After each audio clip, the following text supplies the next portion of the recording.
My 7-year-old grandson mistakenly took my daughter-in-law's work iPad to school. His teacher called me. "Ma'am, you need to come down here immediately." I rushed over to the school. The police were already there. An officer led me into a separate room. What we found in there is terrible. Look, when I saw it, I couldn't believe it. I'm glad you're here. If you are watching this video, please like it, subscribe to the channel, and tell me in the comments where you are listening to my story of revenge from. I want to know how far it has traveled. That morning, I woke up to the familiar calm of a new day. At 67 years old, my mornings usually start slow, gentle. The old radio on the kitchen shelf hummed with the constant murmur of the news. Today, they were saying something about a traffic jam downtown. Suddenly, the telephone rang, sharp and piercing, tearing through the silence. I jumped and spilled a little coffee on the table. Quickly wiping my hands on my worn-out apron, I answered, my heart beating a little faster. On the other end of the line was the voice of Miss Albright, Leo's teacher at Lincoln Elementary. Her voice was trembling, hurried, as if she were trying to hold back a panic attack. "Mrs. Miller, you need to come to the school right away. Something happened, something serious with Leo." I felt my heart clench, as if someone were squeezing it. 1,000 horrible ideas raced through my mind. My God, did the boy fall? Did he hurt himself somewhere, teacher? I nearly shouted, my voice breaking with fear. I imagined Leo lying somewhere, his knees bleeding, or worse, that he had had an accident on the playground. "Miss," Albright hesitated, her voice filled with discomfort. "It's not that, but you have to come to understand." I didn't have time to ask more. My mind was spinning, with only one thought. I had to get to Leo now.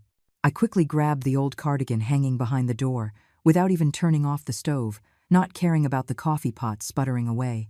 I ran out into the street, my legs trembling, but trying to walk as fast as possible. The world around me seemed to fade. I could only hear the thumping of my heart in my chest. In the cramped taxi, the driver looked at me in the rearview mirror. "In a big hurry, ma'am?" he asked, his voice curious. I didn't answer. I just shook my head, my eyes fixed on the traffic outside the window. In my mind, an image of Leo appeared.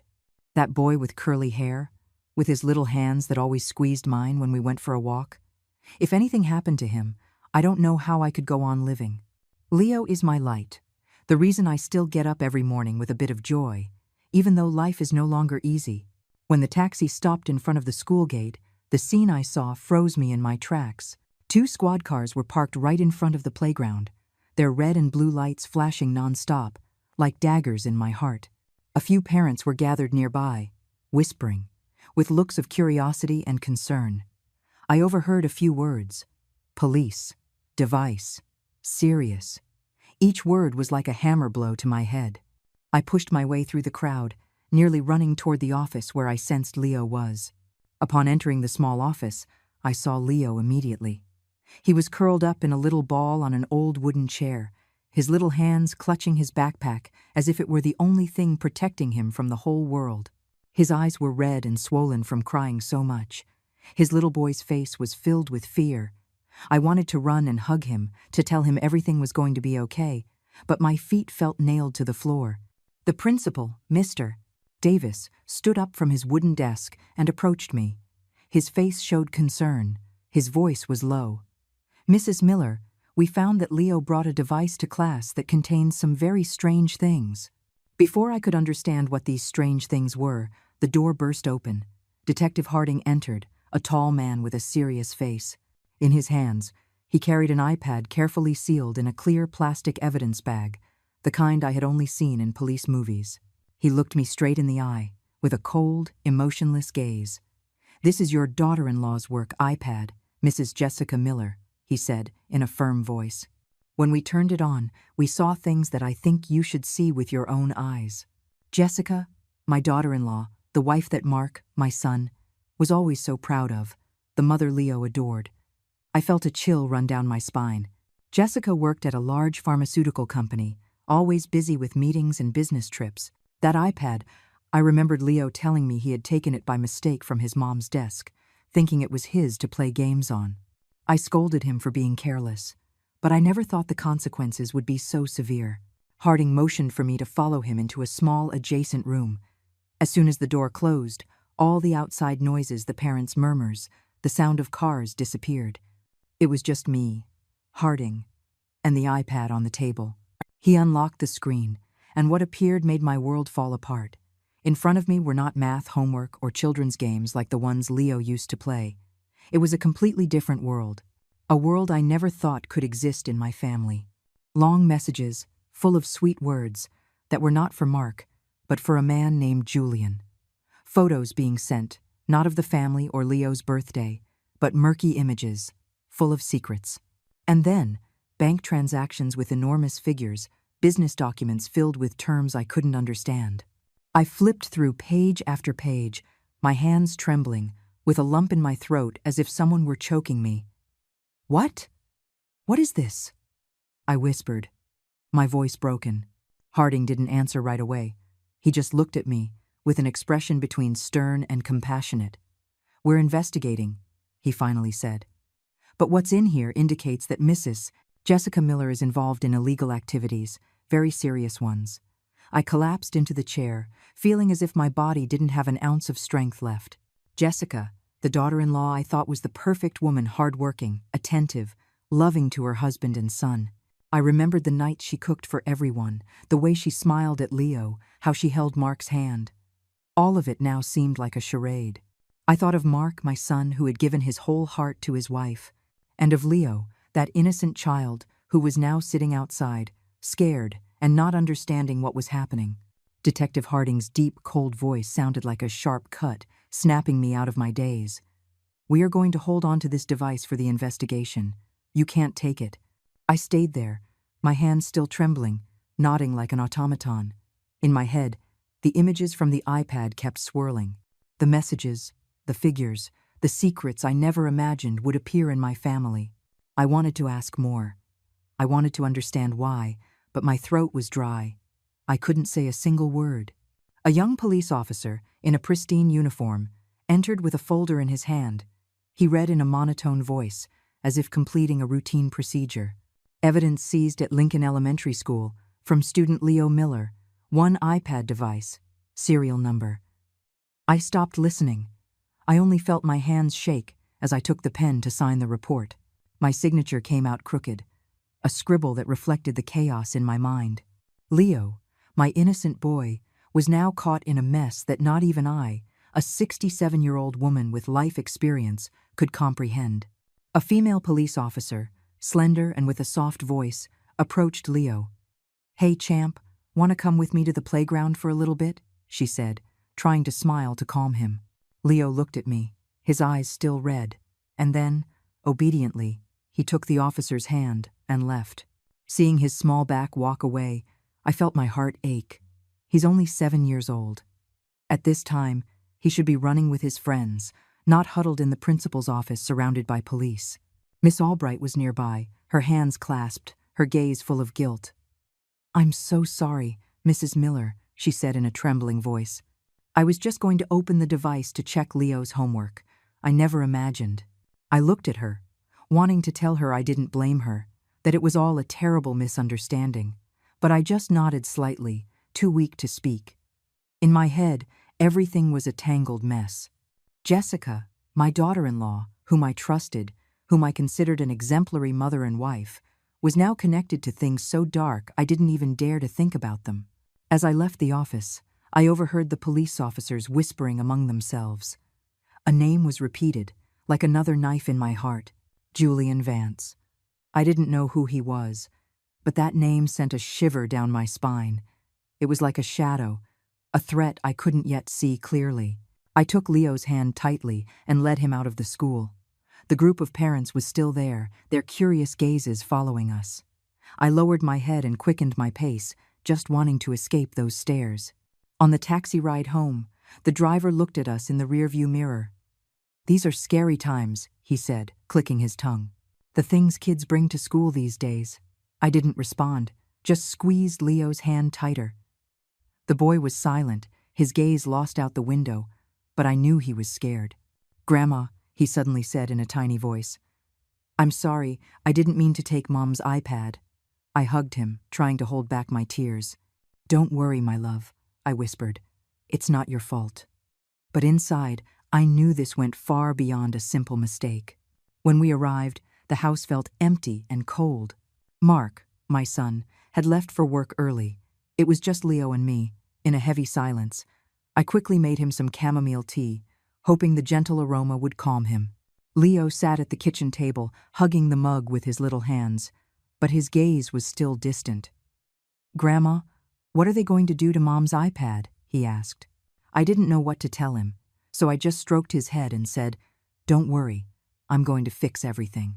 On the table, the evidence seizure report was still there, my trembling signature a reminder of what had just happened.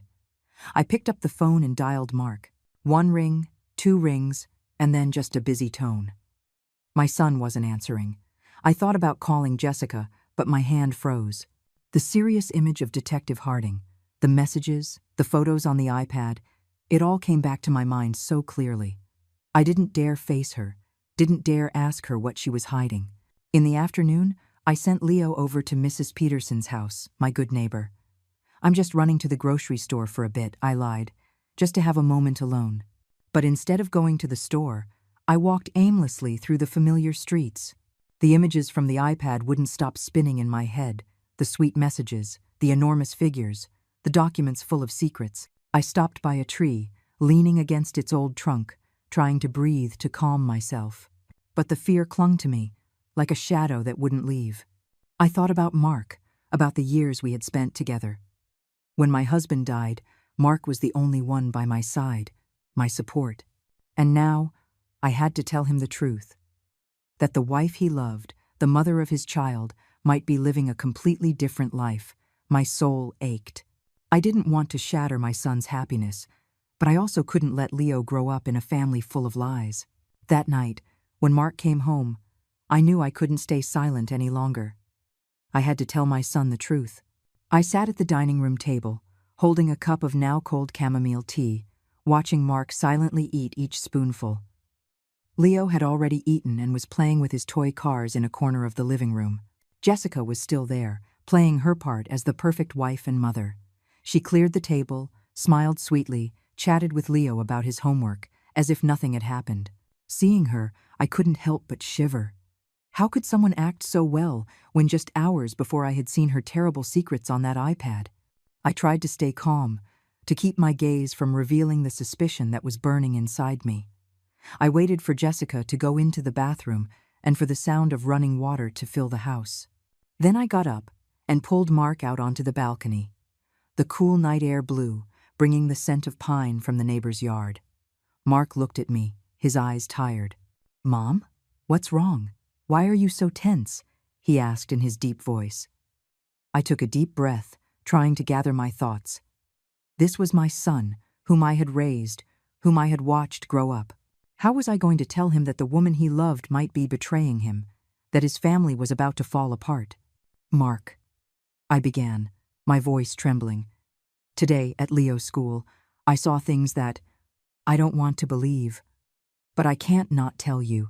I told him everything, from Miss Albright's panicked call, the scene with the squad cars in front of the school, to what I saw on Jessica's iPad. The loving messages, the bank transactions, the secret documents. I blurted it all out in one go, as if stopping would make me lose the courage to continue. "I saw it with my own eyes, Mark. The police are investigating, and they mentioned a name, Julian Vance." Mark frowned, his gaze filled with confusion, but then he shook his head, as if trying to push my words away. "Mom, that's absurd," he said, his voice full of disbelief. "Jess is my wife, Leo's mom. She would never do something like that. It must be a misunderstanding. Someone could have used her iPad, or it's a very bad joke." I took his hand, trying to make my voice sound calm, though my heart was pounding. "Mark, I don't want to believe it either, but I saw the messages, the photos, the figures. The police kept the iPad as evidence. You have to believe me." Mark's patience seemed to run out. He pulled his hand away, threw the cigarette he was holding to the ground, and his eyes flashed with anger. "Mom, you're trying to make me doubt my own wife," he shouted, his tone higher than I had ever heard. Don't you see how tired I am? I work all day to support my family, and now you want me to believe Jess is cheating on me? I don't want to hear any more. His words were like a stab wound. I wanted to scream at him, to shake him so he would snap out of it, but I just stood there, helpless, watching my son turn his back on me and go back inside. Just then, the bathroom door opened. Jessica came out, her hair still damp, and a towel over her shoulders. She looked at Mark and me, with an expression of surprise. "What's wrong, honey?" she asked in her soft voice. But I noticed a flash of tension in her. Mark turned to his wife, and his gaze softened instantly, as if all his doubts had vanished in a second. "Nothing, sweetie," he said, his voice light. "My mom's just worrying too much. I'll always trust you." Jessica smiled, a perfect smile, but I caught a fleeting moment of panic in her eyes before she covered it with her false sweetness. "Mom, why would you think that about me?" she said, her voice choked, as if holding back tears. Did I do something wrong? I wanted to scream, to unmask her, but I remained silent. Her words were part of a play, and I knew I couldn't win against her in that game, not now. Dinner that night was as heavy as lead. We ate in silence. The only sounds were the clinking of spoons against plates and the television with the news on in the living room. Leo, sensitive as all children are, felt the tension. He looked at me, then at his dad, and asked in a low voice, "Did Mommy and Daddy have a fight?" Mark quickly pulled him close, stroking his head. "No, buddy, everything's fine," he said, but his voice trembled, as if he didn't believe it himself. I looked at Leo, my heart in a knot. He didn't deserve this. Didn't deserve to be trapped between the truth and a lie. Jessica cleared the plates in silence, glancing at me from the corner of her eye every now and then. Those glances were no longer those of a daughter-in-law, but silent warnings. I tried to act normal, poured Leo more water, but inside a storm was raging. I knew she was studying me, trying to guess how much I knew. After dinner, Jessica suddenly stood up, with an excuse. "I have something urgent from work. I have to step out for a moment." She put on her coat, grabbed her purse, and left before I could say anything. Mark just nodded, as if he were already used to his wife's unexpected departures. I stood by the window, watching Jessica's figure disappear under the dim streetlights. In the darkness, I saw her stop at the corner and pull out her phone. Her voice, though low, reached me through the slightly open window. "Julian," she whispered, in a tone full of anguish. I stood there paralyzed, my heart racing. That name again, like a ghost, confirming that what I saw on the iPad was no mistake. That night, when Leo was already asleep, I sat alone in the kitchen, under the dim light that illuminated my face. The fear still clung to me, but mixed with it was a fierce determination. I couldn't let my family fall apart. I couldn't let Leo grow up in a world of lies. I knew I had to do something, even if it meant facing the most painful truth. The next morning, while I was hanging laundry in the yard, the phone vibrated in the pocket of my apron, breaking the silence. I wiped my hands, feeling my heart pound as I saw Detective Harding's number on the screen. "Mrs. Miller, we need you to come to the station immediately to give us more information," his serious, no-nonsense voice said. I nodded, though he couldn't see me, and replied, "I'll be right there." I ran into the house. I checked that Leo was playing with his puzzles in the living room. The boy looked up and gave me an innocent smile, but his eyes still held a hint of yesterday's confusion. "Where are you going, Grandma?" he asked in his little voice. I stroked his head, forcing a smile. "I'm just running an errand, my love. Be good." "I'm going to ask Mrs. Peterson to watch you." Leo nodded, but I know he sensed my unease. I went to Mrs. Peterson's house, the neighbor who has been with my family for so many years. She was watering her potted plants in the yard, her gray hair peeking out from under a straw hat. "Rosa, can you watch Leo for a little while, please?" I asked, trying to keep my calm. Mrs. Peterson looked at me, her eyes full of concern. "Grace, something's not right, is it?" "I've seen you so tense since yesterday." I shook my head. I didn't want to drag her into this dangerous mess. "It's just my own things. Don't worry." Mrs. Peterson nodded, but I know she didn't believe me. The police station was a noisy, busy place, with a thick air that smelled of sweat and paper. A young officer led me down a long hallway, the echo of my shoes resounding on the cold linoleum floor. They took me to a small conference room with tinted windows that hid the curious gazes from outside. Inside, Detective Harding was standing, arms crossed, with the same serious look as yesterday. Sitting next to him was a middle-aged woman, intelligent-looking, dressed in a dark blue pantsuit. She stood up and shook my hand with firmness and confidence. "I'm District Attorney Evelyn Reed," she introduced herself, her voice clear and decisive. "I'll be handling this case." D.A. Reed slid a thick folder toward me, filled with printed sheets of letters, numbers, and images. "This is what we extracted from your daughter-in-law's iPad," she said, pointing to a highlighted name on the first page. "Julian Vance. He is the director of a large pharmaceutical corporation. But he is also the prime suspect in a case we've been following for a long time." I turned the pages, feeling my heart beat faster as I saw the figures from the bank transactions. Millions of dollars moving between domestic and foreign accounts. Emails exchanged in a dry, professional language, but hiding something murky that I couldn't quite understand. But what left me breathless were the internal documents about inflated contracts and the production of counterfeit drugs. I saw photos of a factory with smokestacks spewing thick black smoke, and a river of dark water flowing directly into the river near the industrial park. The same river where the neighborhood kids, including Leo, used to go swimming on hot days. I remembered the afternoons when Leo would come home, his hair soaked, excitedly telling me he had caught a little fish. The thought that that water could be poisoned made me shudder, and I gripped the edge of the table tightly. D.A. Reed was watching me. Her gaze was both stern and understanding. "We've been tracking Vance for a long time, but we didn't have direct evidence," she explained. "Your daughter-in-law's iPad is the key. It contains everything we need to dismantle this network." I nodded, but my mind was spinning. Jessica, whom I considered a daughter, was involved in something so horrible. I wanted to ask why. I wanted to understand how she could betray her family, but I had a lump in my throat and couldn't speak. Harding intervened. His voice grew deeper, full of warning. "But this also means that you and your grandson are in danger. If Vance or anyone in his network finds out that you've seen this, they won't just stand by." His words were like a bucket of cold water. I froze, my cold hands clasped together, feeling fear course through my entire body. I thought of Leo, of his innocent smile, of Mark, who was still blindly in love with his wife. If they found out I was cooperating with the police, what would happen? I left the station with my head feeling as heavy as lead. Outside, reporters were surrounding another suspect, with microphones everywhere and camera flashes going off nonstop. I pulled the brim of my hat down and walked quickly through the crowd, praying that no one would recognize me. On the city bus back home, I huddled in a corner seat, staring out the window without seeing anything but blurry images of the city. In my mind, there was only one thought. I had to protect Leo, no matter what. He is my light, the reason I keep living after so much pain. I couldn't let him get hurt. I couldn't let those shadows touch him. When I got home, I had barely opened the door when I saw Jessica sitting in the living room, a cup of coffee in her hand.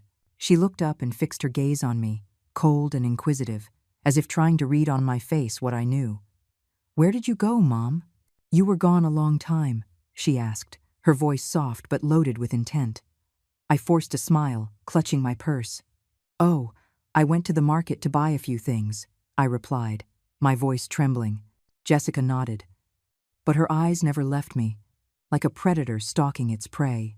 The following days I lived like a shadow, silently observing everything in the house that was once my family's home. Every morning, I woke up with a heavy feeling, as if there was a stone in my chest. I tried to make Leo's days normal, taking him to school, making him breakfast, but my mind kept circling back to Jessica and the secrets she was hiding. I knew I had to be careful, to make everything seem normal, but Jessica's inquisitive gaze made me feel like I was walking on thin ice. During breakfast, I noticed that Jessica couldn't stop checking her phone. She sat across from me, her coffee mug in hand, but her eyes never left the screen. Every time a message came in, she would flip the phone over on the table, as if she was afraid someone would see. I pretended to be busy pouring milk for Leo, smiling at him as he told me about a drawing he had made in class. But not a single one of Jessica's movements escaped me. She seemed to live in her own world, a world where neither I, nor Mark, nor even Leo had a place. "Leo, finish your milk, sweetie, so I can take you to school," I said, trying to make my voice sound natural. Jessica looked up, glanced at me, and then lowered her head back to her phone. "I have an early meeting today," she told Mark, in a monotone voice. "I'll probably be a little late." Mark nodded, without asking further, as if he was already used to his wife's strange hours. I looked at him, with a pain in my soul. My son, that man who used to be strong and full of confidence, now seemed oblivious to the cracks spreading through his own family. That afternoon, Jessica said she had to go to an unexpected meeting. I was at the kitchen door, watching her put on a dark blue dress, perfume, and her hair perfectly styled. "What kind of meeting requires you to be so dressed up?" I let slip, trying to sound casual. Jessica turned and smiled, but her smile didn't reach her eyes. "Important clients are coming to the company, Mom," she replied, and quickly grabbed her purse and left. The door slammed shut, leaving a chilling silence. My gut told me something wasn't right. I couldn't just stand by. I couldn't let things continue like this without doing anything. I ran to Mrs. Peterson's house to leave Leo with her. "Neighbor, I have an emergency. Can you watch the boy for a little while?" I said, trying to hide the panic in my voice. Mrs. Peterson looked at me, worried. "Grace, you're acting very strange. If something's wrong, tell me. Don't keep it to yourself." I just shook my head, thanked her, and left in a hurry. I took a taxi, my heart pounding a mile a minute, and asked the driver to follow Jessica's car. "Please don't let her see that we're following her," I whispered, my eyes fixed on Jessica's white sedan ahead. The taxi driver glanced at me in the rearview mirror, but didn't ask any questions. He just nodded and sped up. Jessica's car stopped in front of an upscale mall, where the glass buildings shimmered in the sunday. I saw her get out, walking confidently, but looking around as if searching for someone. Then, a gleaming black SUV pulled up abruptly. A man in a suit and dark glasses got out and opened the door for her. I barely managed to see the license plate before Jessica got in and the SUV sped off, disappearing into traffic. I stayed there, gripping the seat, trying to memorize the license plate. The man's face was a blur, but the way Jessica got into the car, without hesitation, made me feel like I was being choked. I asked the taxi driver to take me home, my mind a mess. The image of the black SUV and Jessica's furtive glance haunted me, like a confirmation that what I saw on the iPad was no mistake. A few days later, they called me back to the station. In the small conference room, D.A. Reed and Detective Harding were waiting for me. "Mrs. Miller, do you have any new information?" Harding asked, with his penetrating gaze. I took a deep breath and told them what I had seen that day, from how Jessica left the house to the black SUV. I repeated the license plate, my voice trembling. Harding took notes and turned to another officer, giving him an order to check it immediately. A few minutes later, he returned and nodded. "It's Julian Vance's car." D.A. Reed passed me a file with a photo of Julian Vance, taken at a charity event. He was wearing an elegant suit, and his arrogant, fake smile sent a chill down my spine. "This is Jessica's lover and the mastermind of the entire network," D.A. Reed said, her voice grave but firm. "He's behind the production of counterfeit drugs and money laundering. Your daughter-in-law's iPad has given us the evidence to get closer to arresting him." I looked at the photo, feeling my blood run cold. Julian Vance. That name was no longer just a ghost, but a real person, with a fake smile and cold eyes. I thought of Jessica, of how she continued to act like the perfect wife in front of Mark, and my soul ached. How could she live two lives on one hand, Leo's mother, and on the other, the accomplice of a man like Vance? That night, we were all watching TV, but I couldn't concentrate. Suddenly, on the news, there was a report praising Julian Vance for his great contributions to public health. His image on the screen, in the middle of a cheering crowd, left me frozen. The applause from the television was like hammer blows to my heart. I glanced at Jessica and saw that she was smiling, but it was a tense smile, as if she were trying to hide something. Mark didn't notice.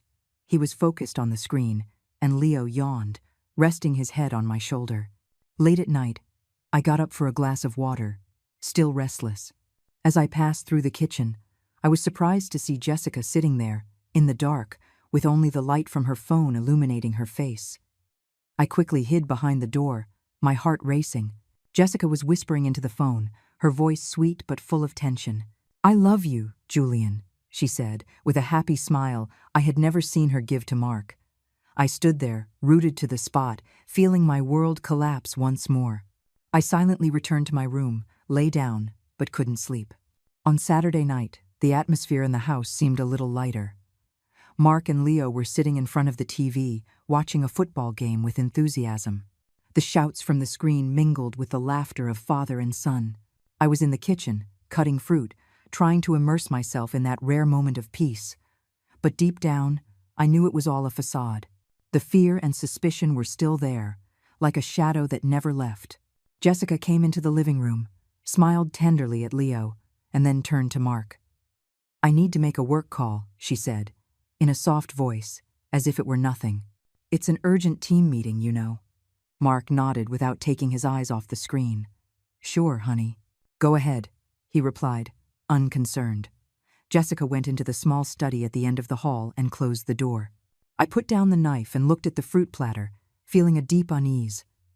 I don't know what prompted me, but my feet carried me down the hallway on their own. As I passed the study door, I heard Jessica's voice, harsh and tense, completely different from the sweetness she had just shown. "It's not possible," she almost shouted, her voice trembling. "The police have the iPad. If everything comes out, we're finished." I stopped in my tracks, my heart pounding so hard I thought it would burst out of my chest. A man's voice, deep and cold, replied through the speakerphone, loud enough for me to hear every word. "Calm down, Jess. If that old woman dares to open her mouth, we'll have to make her pay. Do you understand?" I stood frozen, my feet glued to the floor. That old woman. I knew he meant me.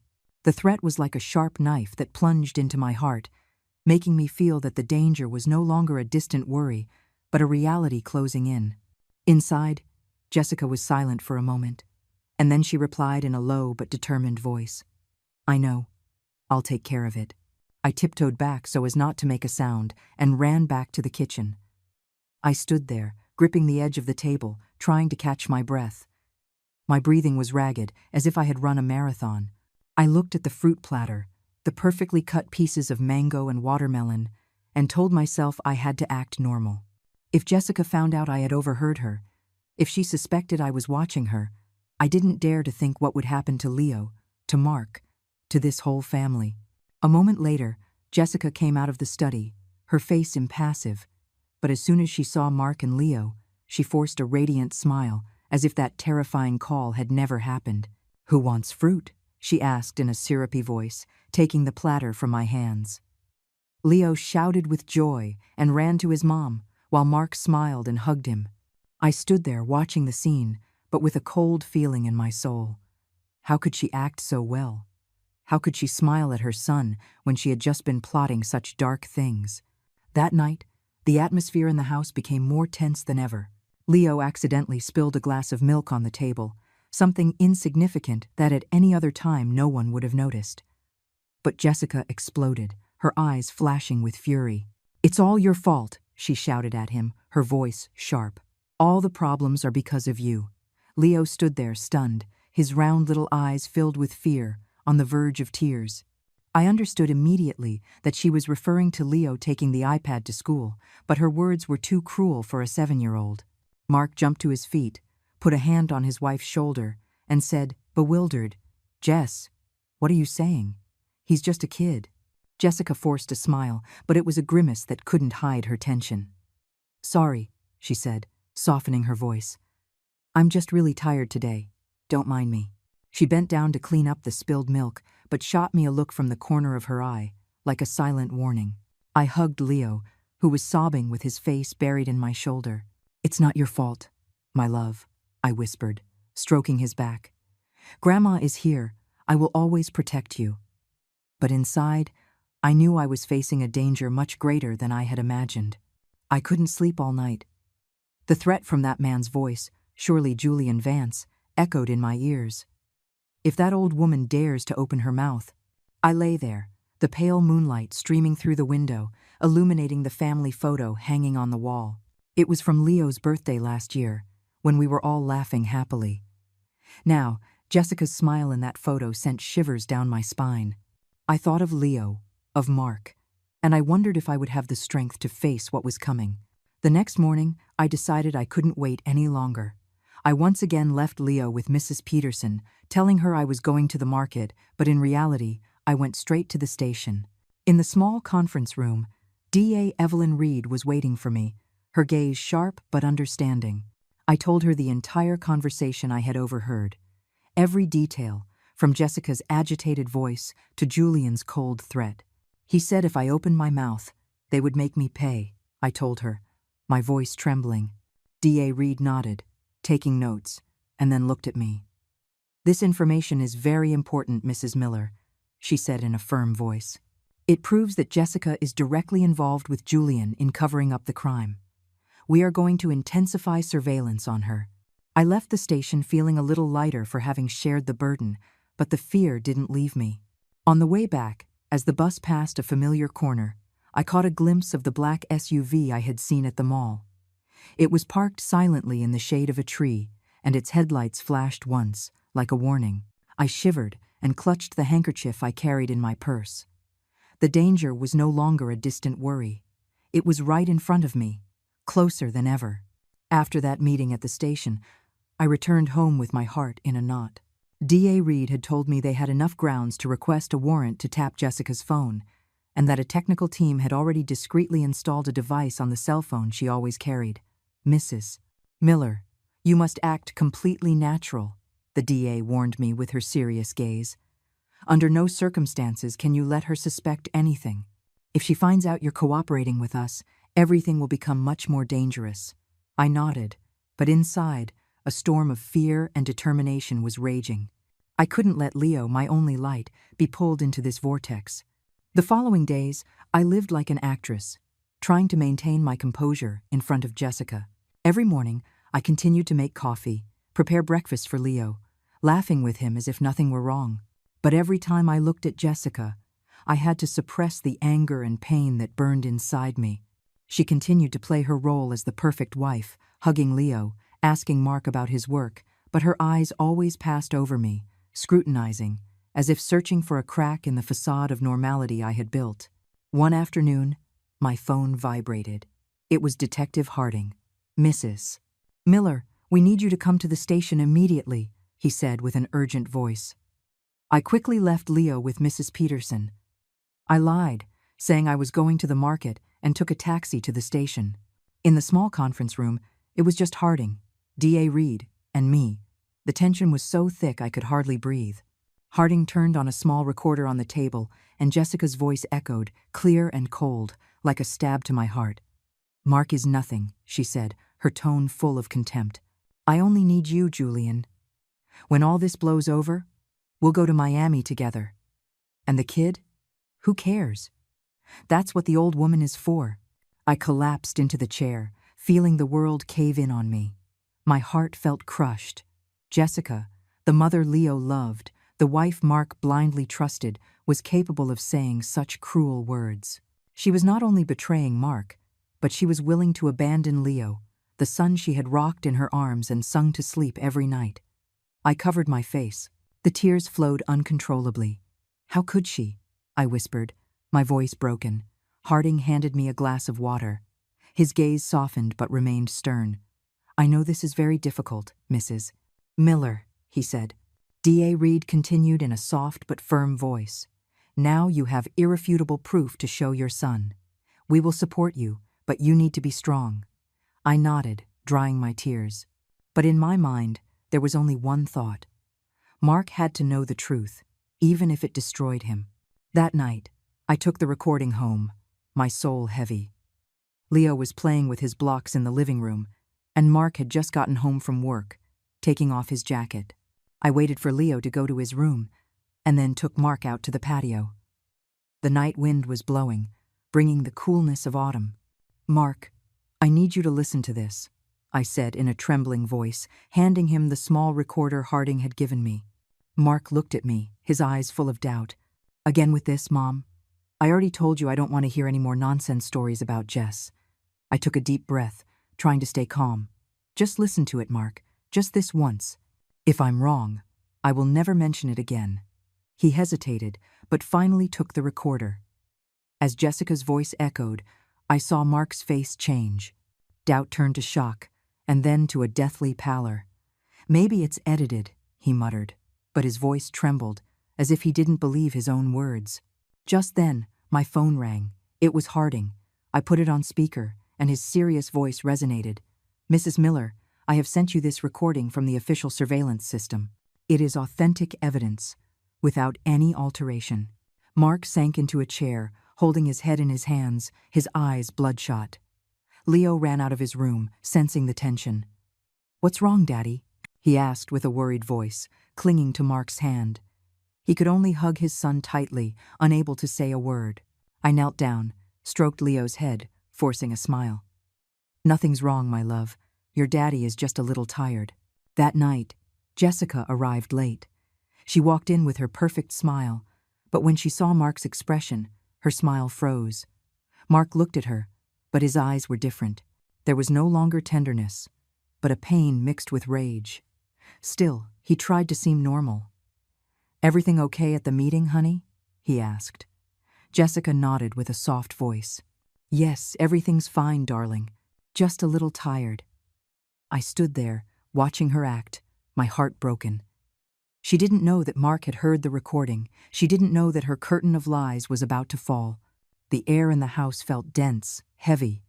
Leo, sensing the tension, quietly went to his room to play alone with his teddy bear. I looked at him, a lump in my throat. He didn't deserve this, didn't deserve to be trapped between the truth and a lie.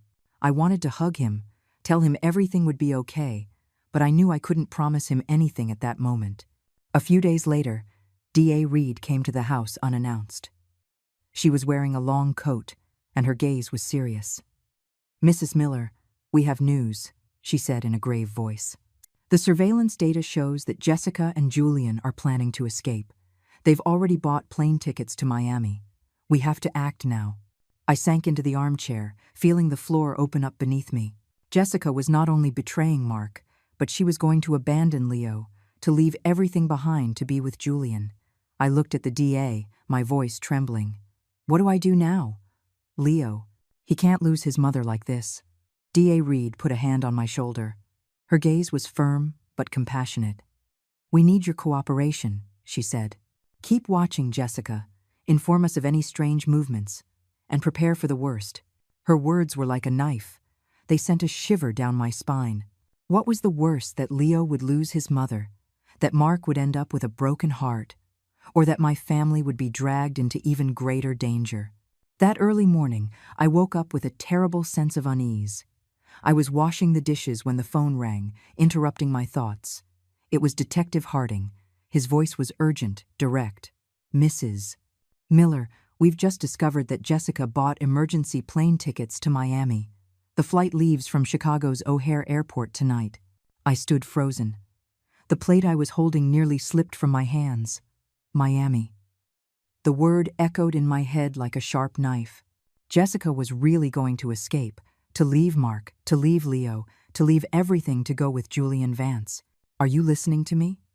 Harding's voice brought me back to reality. "Yes, I hear you," I answered, my voice trembling. "What do I need to do?" He spoke quickly. "We're going to move in, but you need to tell Mark. He has to know the truth, and we need both of your cooperation." I nodded, though he couldn't see me, and hung up, my heart a stone. I immediately thought of Mark, my son, who was still living in the blind faith he had for the woman he loved. I couldn't let him continue to deceive himself. I put on a coat, left Leo with Mrs. Peterson, and took a taxi to the construction site where Mark worked. When I arrived, he was standing by a pile of bricks, sweating, with a tired look in his eyes. He was surprised to see me. "Mom, what are you doing here? Did something happen?" I took him to a corner where no one could hear us. Tears almost escaped as I told him. "Mark, you have to come with me. Jessica. She's going to run away. She bought plane tickets to Miami with Julian Vance. You have to see the truth with your own eyes. If you don't, you'll regret it for the rest of your life." Mark looked at me. His eyes were torn between disbelief and pain. He shook his head, his voice hoarse. "Mom, again with this?" "I don't." I took his hands, interrupting him. "Mark, I'm begging you, just this once. If I'm wrong, I will never mention it again." He was silent for a long time, his eyes red, and finally he nodded. "Okay, Mom, I'll go." I hugged him, feeling my own heart break. I knew this truth would destroy my son, but I couldn't let him live a lie. In the afternoon, the police picked us up. In the car, Harding explained the plan, his voice calm but determined. "We have undercover agents who will pose as passengers. A team will be at the security checkpoint, and another will be waiting at the boarding gate. Mrs. Miller, Mark, you just have to be there and confirm the identity of Jessica and Vance. Don't do anything to arouse suspicion." I nodded, clutching the sweat-soaked handkerchief in my hand. Mark sat beside me in silence, his gaze lost out the window, as if searching for a moment of peace before the storm. At O'Hare Airport, the atmosphere was a chaos of noise and people. The flight announcements mixed with conversations, but to me, it was all a distant murmur. They took us to a discreet corner in the waiting area, from where we could see without being seen. I sat next to Mark, holding his hand tightly. He said nothing, but I could feel the tension in his every breath. "Mom, if all of this is true," he whispered, his voice broken.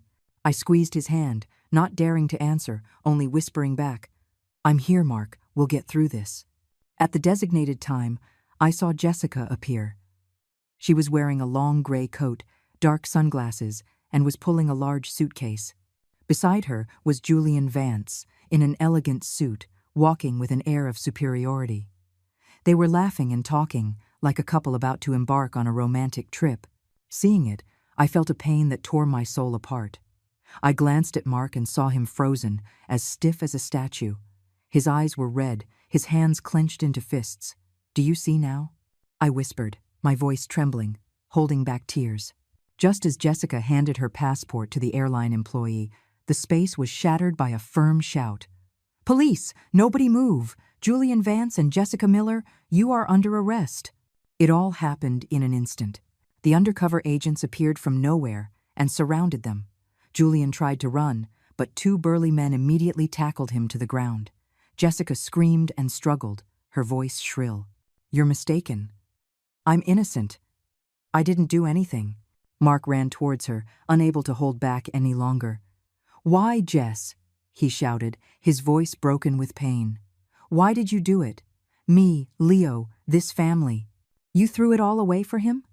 Jessica turned, her eyes terrified, but she quickly regained her composure and said coldly, "You don't understand, Mark. You would never understand." Her words were like a stab that left Mark motionless, his face pale.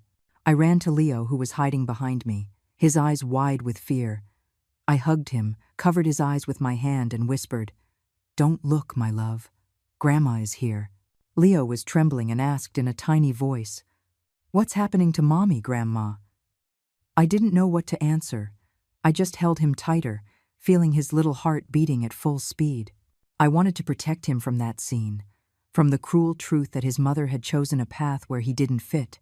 As the police led Jessica and Julian away, she turned abruptly, her gaze locked onto mine, cold and full of hatred, as if I were the one to blame for destroying everything. I stood there, hugging Leo, watching her in handcuffs, feeling a mix of pain and relief. The truth had come to light, but it had also shattered my family. Mark stood motionless, his gaze empty, following his wife with his eyes as they took her away. I wanted to run and hug him, to tell him everything would be okay, but I knew that those words, at that moment, meant nothing. After the arrest at the airport, we were taken directly to the station to give our statements. The squad car moved silently through the busy streets of the city, but I had no mind for anything other than Leo, who was curled up against me, trembling, his little hands clinging to my clothes as if he feared that if he let go, he would lose me forever. I held him tightly, trying to give him some warmth to calm his fear, but I myself was in the midst of a storm of emotions. Mark sat beside me, as absent as a shadow, his eyes red and his gaze lost out the window. He said nothing, but I knew his heart was in pieces. At the station, the air was thick, filled with the incessant ringing of telephones and the hurried footsteps of officers. They took us to a small waiting room where the cold metal chairs made me feel even more alone. I held Leo in my arms, stroking his back and whispering, "Everything is going to be okay, my love." But my words sounded empty, as if I didn't believe them myself. From the interrogation room, just a few steps away, came Jessica's screams, sharp and desperate. "I'm innocent. I don't know anything. You're making a mistake." The furious slam of the DA's fist on the table silenced her voice, but each of Jessica's words was like a knife in my heart. She continued to deny everything, clinging to her perfect facade, even when everything had crumbled. Hours passed in that cold waiting room. Leo fell asleep on my lap, and his steady breathing was the only thing that kept me sane. Mark was still there, without a word, his hands clenched so tight they turned white. I wanted to say something to comfort him, but what words could soothe the pain of someone who had just lost the world they believed in? Finally, an officer approached and allowed us to leave. "That's enough for today," he said in a dry voice. "We'll be in touch if we need more information." But as soon as we walked out the station door, a crowd of reporters surrounded us.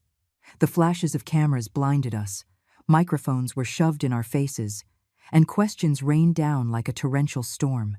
"What role did your family play in the Julian Vance case? How does it feel to have your daughter-in-law arrested?"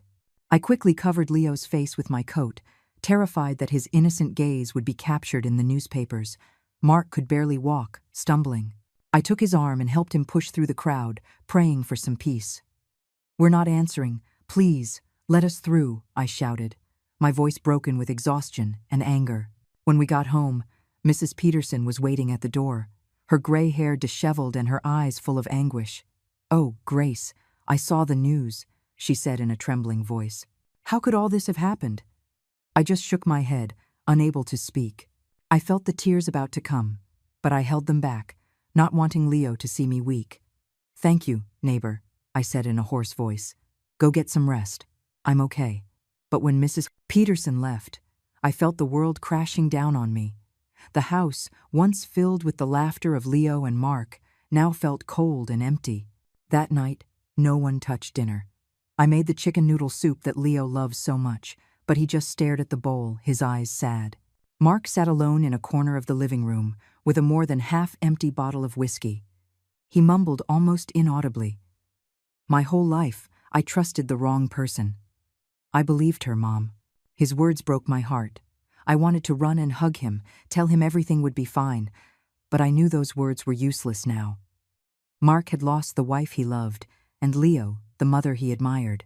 Leo curled up beside me and asked in a whisper, "Grandma, where did Mommy go? Why isn't she coming back?" His question was like a dagger straight to my heart. I hugged him tightly as tears fell silently. "Mommy had to go far away for a while, my love," I said, trying to make my voice sound gentle. "But Grandma is here, and I will always be with you." Leo nodded, but I know he didn't understand. How could a 7-year-old boy understand that his mother had chosen a path where he had no place? That night, as I rocked Leo to sleep, the television in the living room broadcast the news. The image of Jessica, handcuffed and with her head down, being led through the hallways of the station, appeared on the screen. Leo, who was not yet fully asleep, saw it by accident. He burst into tears, and his cry of "Mommy" echoed in the dark room. I immediately hugged him and changed the channel, but that image was already seared into his mind. "Why does Mommy have handcuffs, Grandma?" he asked, tears streaming down his cheeks. I held him tighter, not knowing what to say. "I don't know, my love," I whispered, as my own tears fell.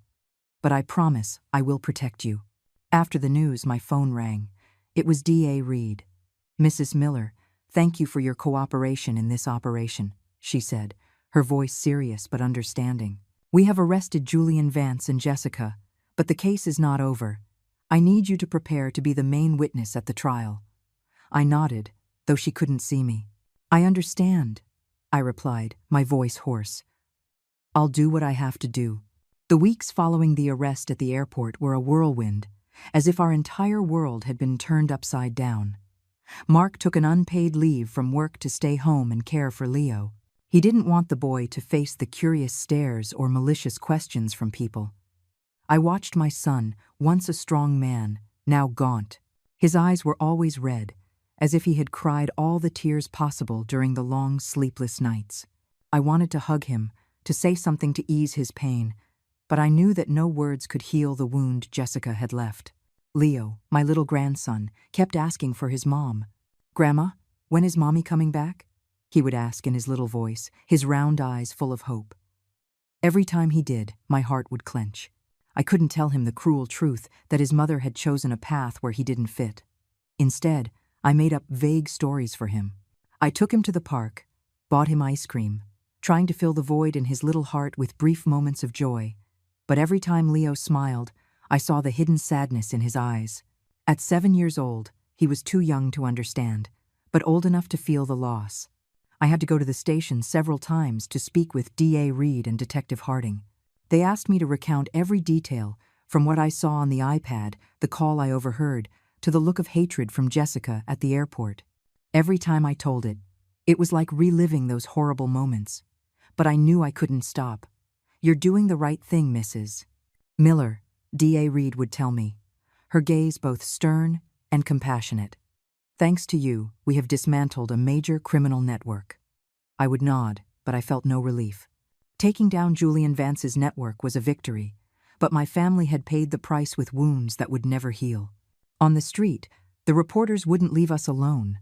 They would camp out in front of the house, their cameras ready to snap anyone who came out. One time, I went to the market for vegetables, and as I was leaving, a group of them surrounded me. "How does it feel to be betrayed by your own daughter-in-law?" One of them shouted, his microphone almost in my face. "Did you know about her illegal activities?" I lowered my head and walked as fast as I could, clutching the grocery bag as if it were my only support. "Please, leave us alone," I told them in a trembling voice. But they didn't stop. When I got home, I locked the door securely, drew the curtains, trying to create a safe space for Leo and Mark, but I knew we couldn't hide forever. One night, when Leo was sound asleep, Mark sat next to me on the patio bench. The cool air was blowing, bringing the scent of pine. He put his hand on my shoulder, his voice choked. "Mom, I was so blind. I didn't believe you. I didn't want to see the truth. If it hadn't been for you, I would have lost everything." Tears streamed down his cheeks, and for the first time in weeks, I saw my son cry.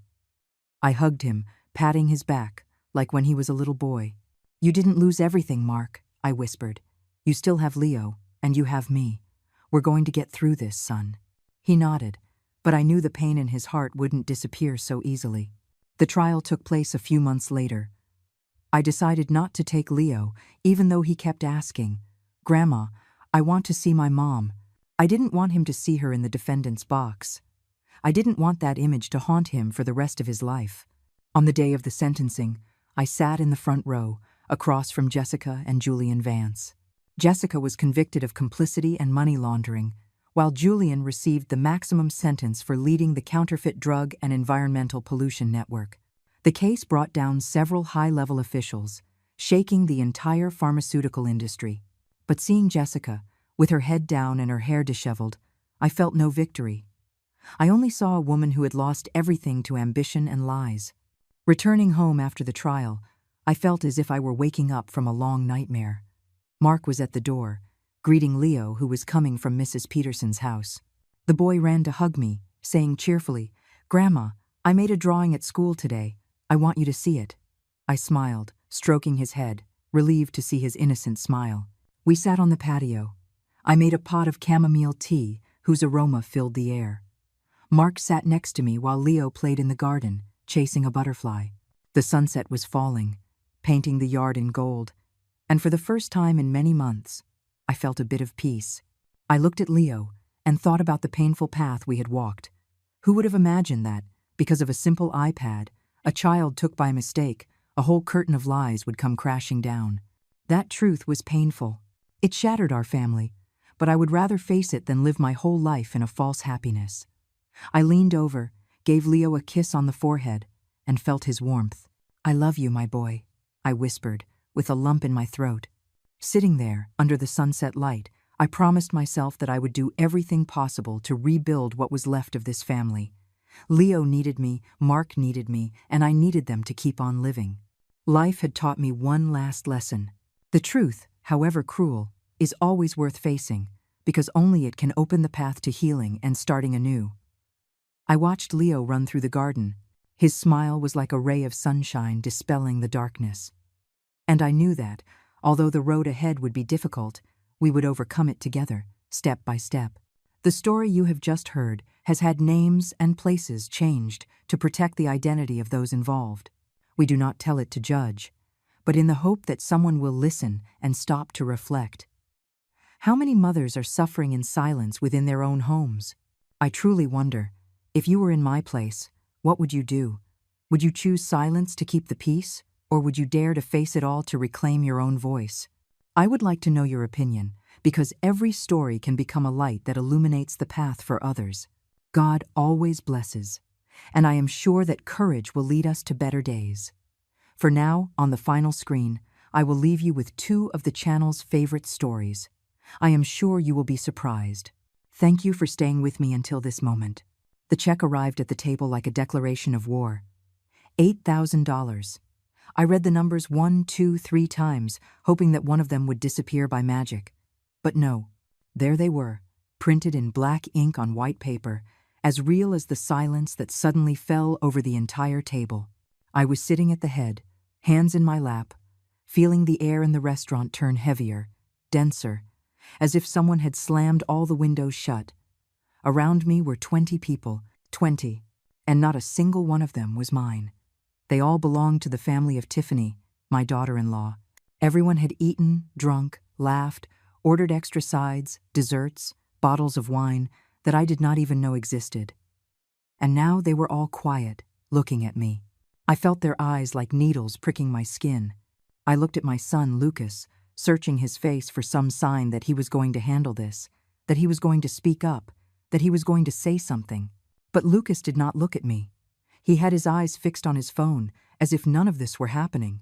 I squeezed my fingers against the fabric of my skirt, trying to keep calm. My heart was beating so loud I thought everyone could hear it. I wanted to say something, but I did not know what. I wanted to stand up, but my legs would not respond. And then Lucas looked up. He looked me straight in the eyes, unblinking, without any expression on his face.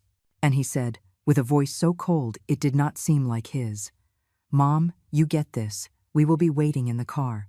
Just like that, without hesitating, without shame, as if he were asking me to pick up a loaf of bread. I felt something break inside me, something that had been holding me up for years, for my whole life. Tiffany was already standing, adjusting her purse on her shoulder, smiling barely, with that smile I had learned to hate in silence. The others began to get up too, one by one, saying goodbye to each other, laughing as if nothing had happened, as if I were not there, as if I were invisible, as if I were just a wallet with legs. I remained seated, with the check in front of me, feeling the world move in slow motion. Lucas was already walking toward the exit, without looking back. Tiffany followed him, talking to her mother, her brothers, her aunts. Nobody said thank you to me. Nobody asked me if I was okay. Nobody asked me if I could pay for that. Because to them, I could. To them, I was Eleanor Vance, the woman who always said yes, the woman who always found a way, the woman who never complained. But in that moment, sitting alone at that enormous table, surrounded by empty plates and dirty wine glasses, I knew something. I knew that this had not started today. This came from much earlier. This had been growing in silence, like a poisonous weed that I had watered without realizing it. And now it was in front of me, enormous, inevitable, asking me to pay for it. I took my purse with trembling hands. I opened it slowly, feeling all the waiters watching me from afar, waiting. The restaurant manager was already approaching, with that face of fake concern that people have when they know someone is not going to be able to pay. I took out my wallet, opened it, and saw my cards, my bills, everything I had saved for months, for years, everything I had gathered with so much effort. And then I thought about something. I thought about how many times I had done this before, how many times I had paid without anyone asking me, how many times I had given without anyone thanking me, how many times I had stayed silent, so as not to cause problems. And I asked myself, until when? Until when was I going to keep doing this?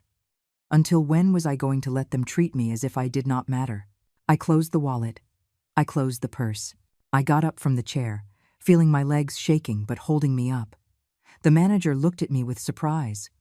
I looked at him, and then I looked toward the door, where my son had already disappeared. And then I walked. I walked toward the exit, with my head held high, with my heart shattered, but with something new inside me. Something I had not felt in a long time. Something that looked like dignity. Behind me, I heard the manager calling me.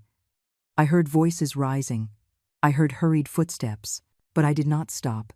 I kept walking, because in that moment I knew that if I stopped, if I went back, if I paid that bill, I was going to die in there. Not physically, but in all the ways that matter. I was going to die as a woman, as a mother, as a human being. And I was not willing to die like that. Not yet. Not for them. It had all started 3 days earlier, on a Tuesday afternoon, when the phone rang while I was watering the plants on the balcony. It was Lucas. I felt that little spark of joy I always felt when I saw his name on the screen. That foolish mother's hope thinking her son is calling because he misses her, because he wants to know how she is, because he cares. I answered quickly, wiping my hands on my apron. "Hello, son," I said, trying not to sound too anxious, too needy. He responded with a casual tone, almost disinterested. "Hey, Mom. Calling real quick. Tiffany and I want to invite you to dinner this Friday. Nothing formal, just something chill with the family." I felt my heart fill with hope. I had not seen them in weeks. It had been weeks since I waited for some sign that I still existed for them, that I still mattered. "Of course, son, of course," I responded immediately, without thinking. "What time? Where? Do you need me to bring anything?" Lucas paused, as if he were doing something else while talking to me. "No, Mom, don't bring anything. Just come. I'll text you the address later. It's a new restaurant Tiffany likes." I nodded, even though he could not see me. "Perfect, son. I will be there." "Thanks for inviting me." There was another awkward silence. And then he said, "Okay, Mom, gotta run. See you Friday." And he hung up before I could say anything else. I stood there, with the phone in my hand, feeling that strange mix of happiness and emptiness I had learned to carry in recent months. Happiness because my son had called me, because he had invited me, because I was going to see him. Emptiness because the call had been so short, so cold, so mechanical. But I told myself it did not matter, that the important thing was that he had thought of me, that he still wanted me in his life. I went back to my plants, but I could no longer concentrate. My mind was thinking about what to wear, if I should bring a gift for Tiffany, even though Lucas had said no, if I should offer to pay the tip or wait for them to handle it. I knew Lucas was not going through a good financial moment. He never told me directly, but I noticed. I noticed how he avoided talking about his job, how Tiffany always mentioned things they needed, things they wanted to buy but could not. I had helped several times. I had given them money for rent when they were behind. I had bought things for their house. I had paid for car repairs. They never asked me directly, but they always dropped comments. They always made me feel that if I did not help, they were going to suffer. And I could not stand the idea of my son suffering. So I helped. I always helped. That night I did not sleep well. I tossed and turned in bed, thinking about the dinner, imagining how it would be. I imagined myself laughing with Lucas, chatting with Tiffany, feeling that I was still part of something, that I still had a family. Because that was my reality now. I lived alone in this small apartment since my husband had died 5 years ago. Lucas was all I had left. He was my only family, my only connection to the world. My friends told me I needed to get a life, that I needed to go out more, meet people, do things for me. But I did not know how. I had spent my whole life being a wife, being a mother, being the person who took care of others. I did not know who Eleanor Vance was without that. I did not know what to do with myself when there was no one who needed me. The days passed slowly, as if time knew something important was going to happen. On Wednesday, I went to the bank to take out money, just in case. I withdrew $500 in cash and put them in my wallet, in the secret compartment where I always kept the important stuff. On Thursday, I went to the salon and got my hair done. I wanted to look good. I wanted Lucas to feel proud of me. I wanted Tiffany to have nothing bad to say. Because Tiffany always found something. There was always a comment about my clothes, about my hair, about how I spoke or how I acted. It was never anything direct. It was always disguised as concern, as advice, as help. But I felt it. I felt how she looked at me, how she measured me, how she judged me. And I, like a fool, always tried to please her, always tried to be better, to be enough for her. Friday arrived. I woke up early, nerves on edge. I showered, put on my best dress, the one I had bought 2 years ago for a wedding and almost never used because I never had anywhere to go. I applied makeup carefully, put on perfume, put on the earrings my husband had given me on our last anniversary. I looked in the mirror and saw a 67-year-old woman trying to look important, trying to look loved. I saw a woman who was hungry for affection, for attention, for someone to tell her she still mattered. And it made me sad. It made me sad to see myself like that, so needy, so lonely. But I forced myself to smile. I forced myself to think positively. Today was going to be a good day. Today I was going to be with my son. That was the only thing that mattered. I arrived at the restaurant 15 minutes before the agreed time. I did not want to be late. I did not want Lucas to get annoyed. The place was elegant, much more elegant than I expected. There were white tablecloths, crystal glasses, waiters with impeccable uniforms. I felt out of place immediately, but I took a deep breath and went in. I gave my name to the hostess, and she led me toward a large table at the back of the room. An enormous table, and that was when I saw it. That was when my stomach tightened and I knew something was wrong. Because that table was not for 3 people. That table was for 20. Lucas was standing next to the table, talking to someone on the phone. When he saw me arrive, he cut the call quickly and greeted me with a peck on the cheek. His greeting was cold, automatic, like someone fulfilling an obligation. "Hey, Mom." "You're early," he said, and I did not know if that was good or bad. "I wanted to make sure I wasn't late, son," I replied, trying to sound cheerful, although inside I already felt a knot in my stomach. I looked at the giant table and then I looked at him. "Is it going to be just us 3? I asked, signaling with my gaze the 20 empty seats. Lucas avoided my eyes. Yeah, well, Tiffany invited some family members. You know how she is. She likes the family to be united." I nodded, although inside something told me this was not right, that something in all this did not make sense. "Some family members," I repeated, trying to maintain calm. "How many are coming?" Lucas shrugged, as if it were not important. "I don't know, Mom. 10, 15. Not many. It's just a chill dinner, don't worry." But I was already worried, because this was not what he had told me. He had told me it would be something intimate, something family style, just us 3. And now, it turned out there were going to be 15 people I did not know. People from Tiffany's family, people who did not even know who I was. I felt deceived, but I said nothing. I did not want to ruin the night. I did not want Lucas to think I was bitter, a difficult old woman who could not adapt to anything. So I smiled and said, "Okay, son, no problem." Tiffany arrived 10 minutes later, accompanied by her mother, 2 sisters, and 3 cousins. They all entered laughing, talking loudly, occupying the space as if the entire restaurant were theirs. Tiffany greeted me with a kiss in the air, without touching me, and said, "Hi, Eleanor. So good you could come." Could come. As if I had to make an enormous effort to be there, as if I were doing them a favor. I swallowed hard and replied, "Thanks for inviting me, Tiffany." She was no longer looking at me. She was already introducing me to her family, as if I were one more piece of furniture. "This is Eleanor, Lucas's mom," she was saying, and everyone nodded with fake courtesy, with those smiles that do not reach the eyes. Nobody asked me questions.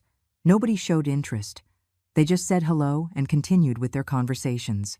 I sat at a corner of the table, as far as possible from the center.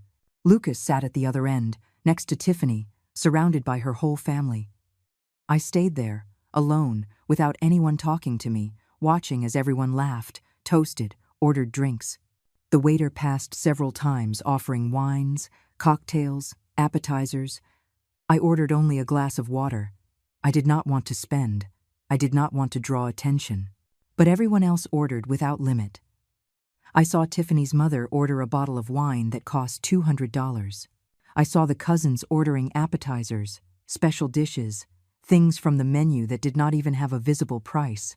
And every time someone ordered something, I felt my stomach tighten a little more, because I knew how these things worked. I knew that when the check came, someone was going to have to pay it, and I was afraid of being that someone. I tried to talk to Lucas from my seat. I called him a couple of times, but he did not hear me, or pretended not to hear me.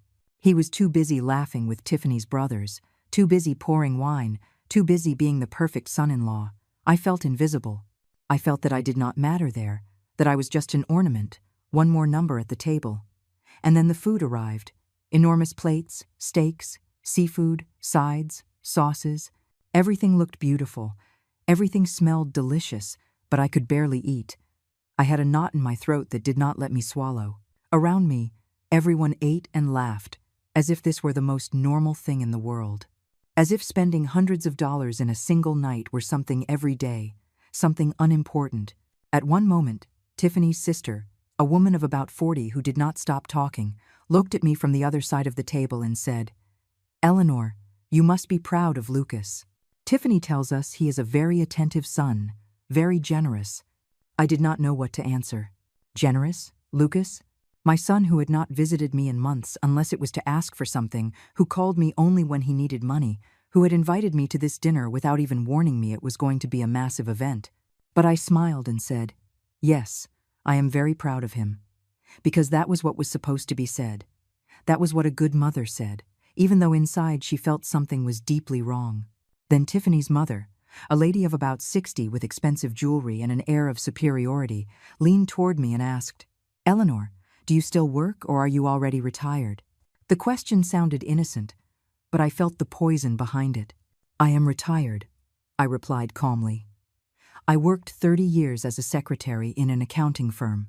She nodded, but her expression did not change. "Oh, that's nice. Surely you have a good pension then." I felt my face getting hot. "It is modest, but it is enough for me to live," I said, trying to sound dignified. She smiled, but it was not a kind smile. "That's good, because raising children isn't easy, and now that they are grown, at least one can enjoy a little of what one saved, right?" I nodded, but inside something broke, because I knew exactly what she was doing. She was measuring me. She was calculating how much money I had, how much she could get out of me. Tiffany joined the conversation. "Yes, Eleanor is very hardworking. Lucas always tells us how she raised him alone after his dad died." I looked at my son, hoping he would say something, that he would defend me, that he would set boundaries, but Lucas only nodded and kept eating. Tiffany continued. "Actually, she recently helped us with the rent. It is lucky to have such an understanding mother-in-law." I felt all the gazes of the table landing on me. I felt how they weighed me, how they judged me, how they labeled me. Eleanor, the mother-in-law with money. Eleanor, the payer. Eleanor, the piggy bank. I wanted to scream. I wanted to get up and run out, but I didn't. I stayed there, quiet, smiling, pretending everything was fine. Tiffany's brother, a young man of about 30, ordered another bottle of wine. Then he ordered desserts for the whole table. Then he ordered coffee, liqueurs, digestives. And every time he ordered something, he looked toward where I was, as if he were waiting for my reaction, as if he were testing me. I kept my gaze low, hands on my lap, heart beating so hard I felt it was going to burst. And then, in the middle of all that chaos, Lucas got up and went to the restroom. Tiffany followed him a few minutes later. I was left alone at the table with all those strange people, feeling the time become eternal, like every second was torture. Nobody spoke to me.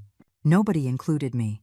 I was just the one who was there, occupying space, waiting for something to happen. When Lucas and Tiffany returned, he had a weird expression on his face. He wouldn't look me in the eye. Tiffany, on the other hand, was smiling. A triumphant, victorious smile.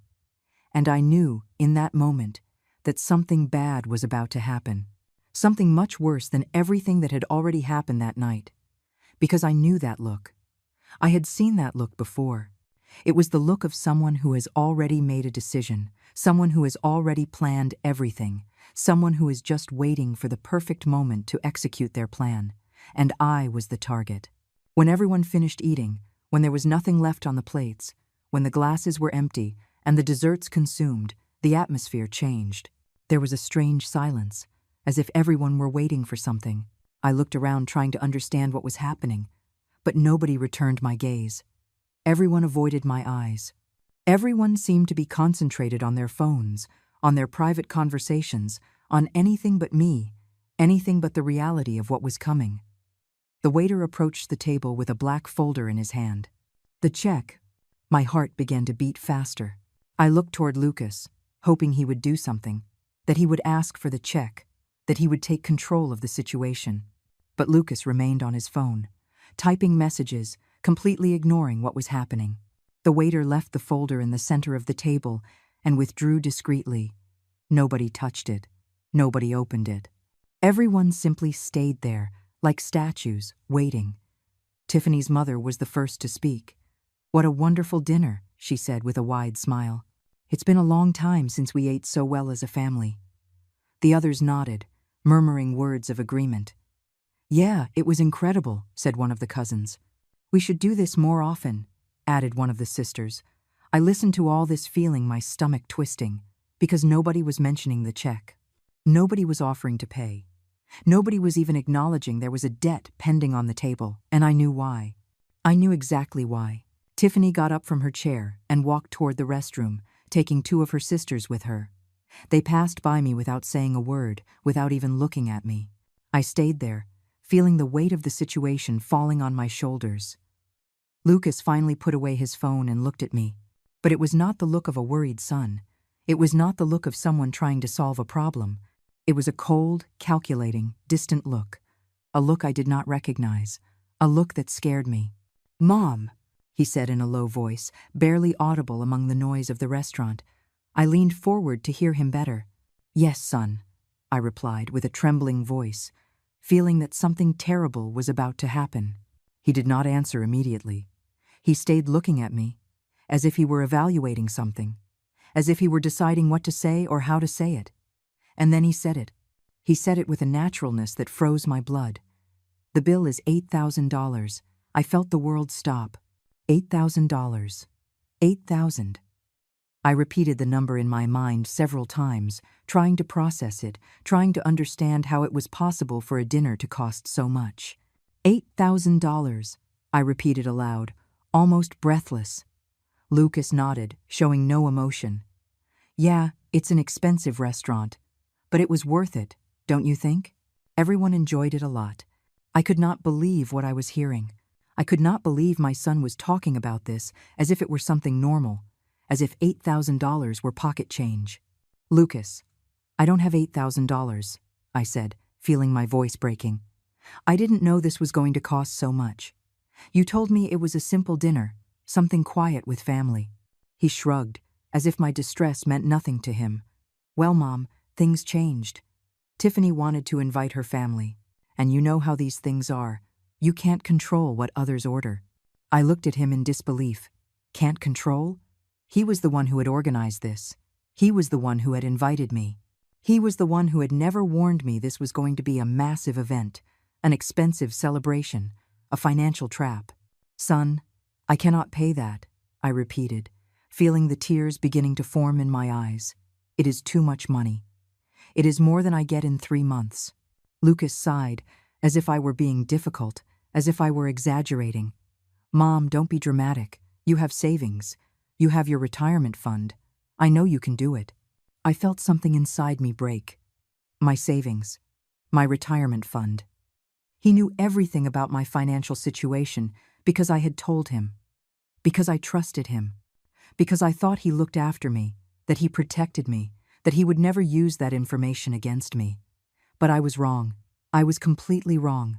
"Lucas, those savings are for emergencies," I said, trying to maintain calm, trying to make him see reason. "They are for when I get sick, for when I need something important. They are not to pay for a dinner that I didn't even know was going to cost so much." He leaned toward me, lowering his voice even more. speaking with a tone that sounded almost threatening. "Mom, listen to me closely. All these people are important to Tiffany. They are important to me. We can't look bad here. We can't look like broke losers who can't pay a bill. Do you understand what I'm telling you?" I looked at him, unable to believe what I was hearing. My son was telling me that his image, his reputation in front of his wife's family, was more important than my well-being, than my financial stability, than my dignity.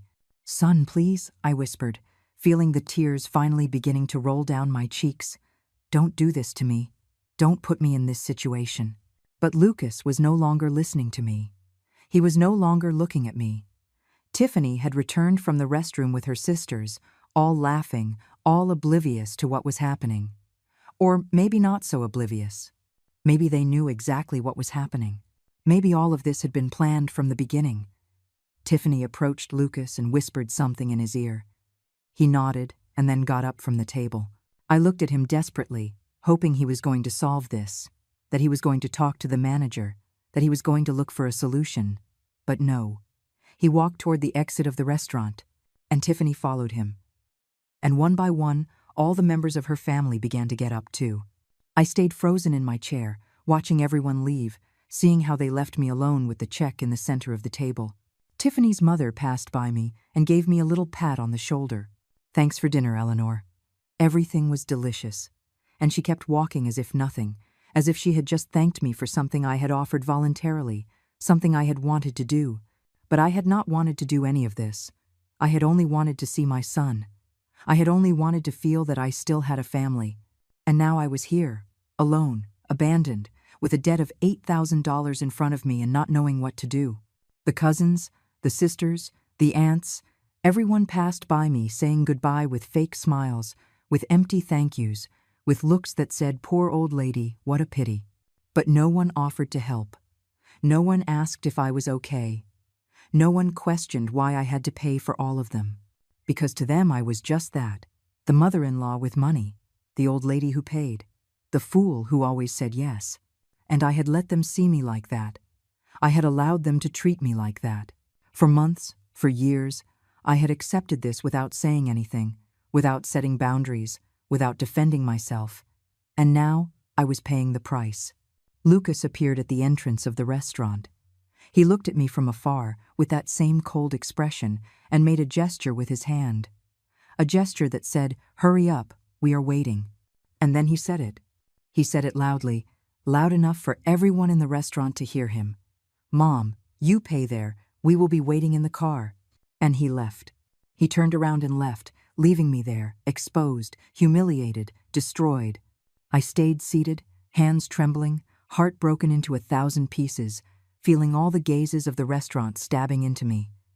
The waiter approached cautiously, with the folder in hand, waiting. And I knew the moment had arrived. The moment where I had to decide who I was. The moment where I had to choose between continuing to be the Eleanor everyone knew or becoming someone completely different. The waiter stood next to me, holding the black folder with the check as if it were a death sentence. I could feel his discomfort. I could feel how he was also waiting, evaluating, wondering if I was going to be able to pay or if there was going to be a problem. I extended my hand toward the folder with trembling fingers and opened it. There it was. $8,122.50. I read every line. 3 bottles of wine at $200 each. 2 bottles of champagne at $350. Lobsters, imported steaks, special dishes I had not even seen pass by my side of the table. Gourmet desserts, specialty coffee, premium liqueurs. Everything was there, detailed. Every cent spent by people who did not even know me, who had not even spoken a word to me beyond a polite and fake greeting. I closed the folder and held it against my chest. My mind was racing at 1,000 miles per hour. I had $500 in cash in my purse. I had a credit card with a limit of $3,000 that I kept only for emergencies. I had a debit card connected to my savings account, where the last $6,000 I had left in the world were. $6,000 that I had gathered over years, working overtime, saving every cent, depriving myself of things, of trips, of treats, of everything, just to have something that gave me security, something that protected me in case something bad happened. And now my son was asking me to spend all that, to empty my account, to leave myself with nothing, just to save his image in front of people who did not matter to me. The waiter cleared his throat softly. "Ma'am, do you need a moment?" he asked with a kind voice, but I could hear the pressure behind his words. I looked up at him and nodded. "Yes, please, just a moment." He stepped away, but not too far. He stayed close, watching, waiting. I looked toward the exit of the restaurant. I could see the glass doors, the dark street on the other side, the lights of cars passing. I knew Lucas was outside, sitting in his car, waiting for me to do what I always did, waiting for me to pay, waiting for me to swallow my pride, my pain, my humiliation, and to act like the good mother I had always been, the mother who never said no, the mother who always sacrificed herself. I took my phone out of my purse with trembling hands. I dialed Lucas's number. It rang once, twice, 3 times. He did not answer. I dialed again. Nothing. I sent a text message. "Son, please, come back. I need to talk to you. This is too much." I waited, looking at the screen, begging for the 3 dots indicating he was typing to appear. But they did not appear. Nothing. He was ignoring me. He knew exactly what he was doing. He knew I was desperate, that I was suffering, and he did not care. Or maybe he did care, but he cared more about his pride, more about his image, more about what Tiffany and her family thought of him. I looked at the check again. $8,000. For 1 dinner. For 2 hours of food and drink with people who did not know me, who did not appreciate me, who probably would not even remember my name tomorrow. I thought about all the times I had helped Lucas. I thought about the $2,000 I gave him when he fell behind on rent. I thought about the $1,500 I loaned him to fix the car. I thought about the expensive birthday gifts for Tiffany, the appliances I bought them when they moved, the times I paid for their groceries without them asking, just because I wanted to help, just because I wanted to be a good mother-in-law, someone useful, someone who deserved to be in their lives. I thought about my husband, about how he had told me before dying that I should take care of myself, that I should think about myself, that I owed nothing to anyone but myself. He had left me a little money, not much, but something, and I had spent it all on Lucas. All of it, because I thought that was love, because I thought a good mother sacrificed herself until the end, until she was left with nothing. But now, sitting there in that elegant and cold restaurant, surrounded by empty plates and dirty wine glasses, I wondered if my husband hadn't been right.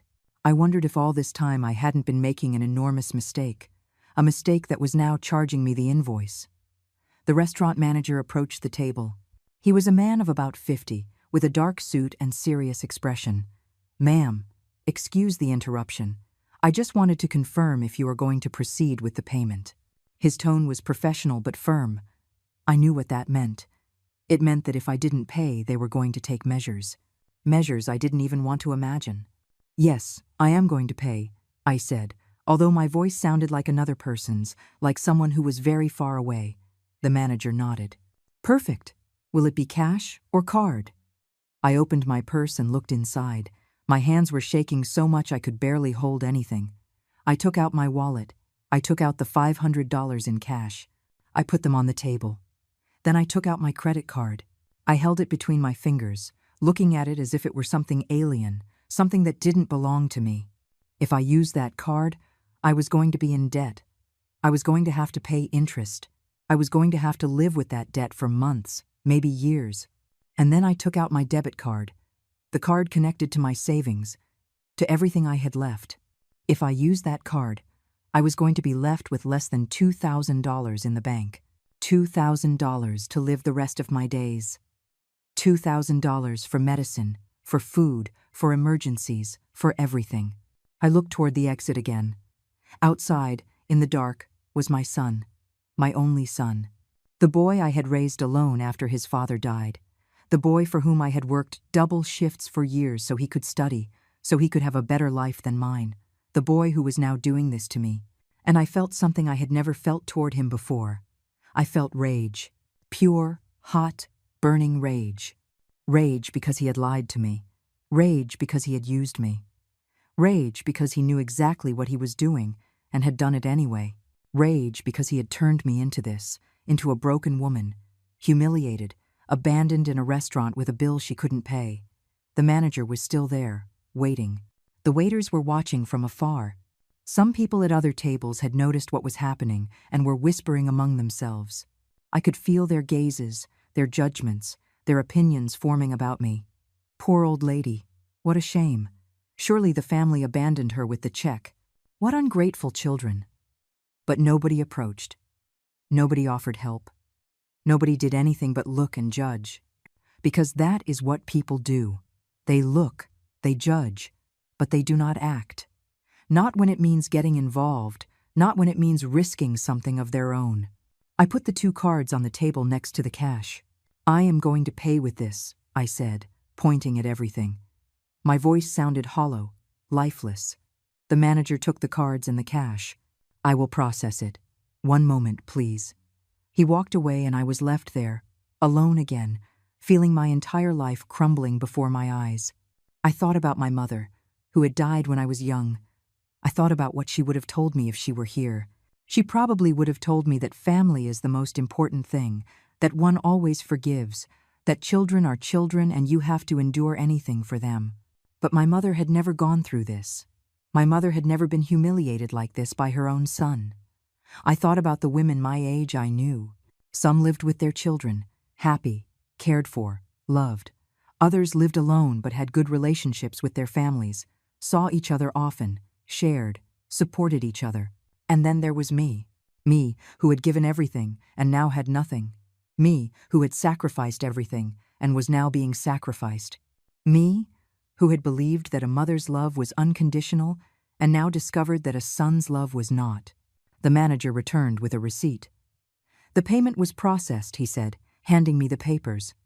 It is $8,122 with 50 cents. $500 in cash, $3,000 on the credit card, and $4,622 with 50 on the debit card. I took the receipt and looked at it. There it was, the proof of my humiliation, the proof that I had paid for my own degradation.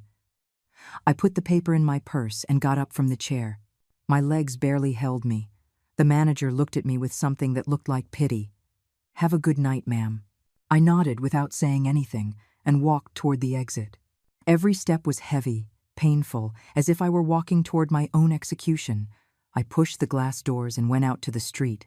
The cold night air hit my face. I searched with my gaze for Lucas's car. I saw it parked halfway down the block, with the lights on, waiting for me. And something inside me broke completely.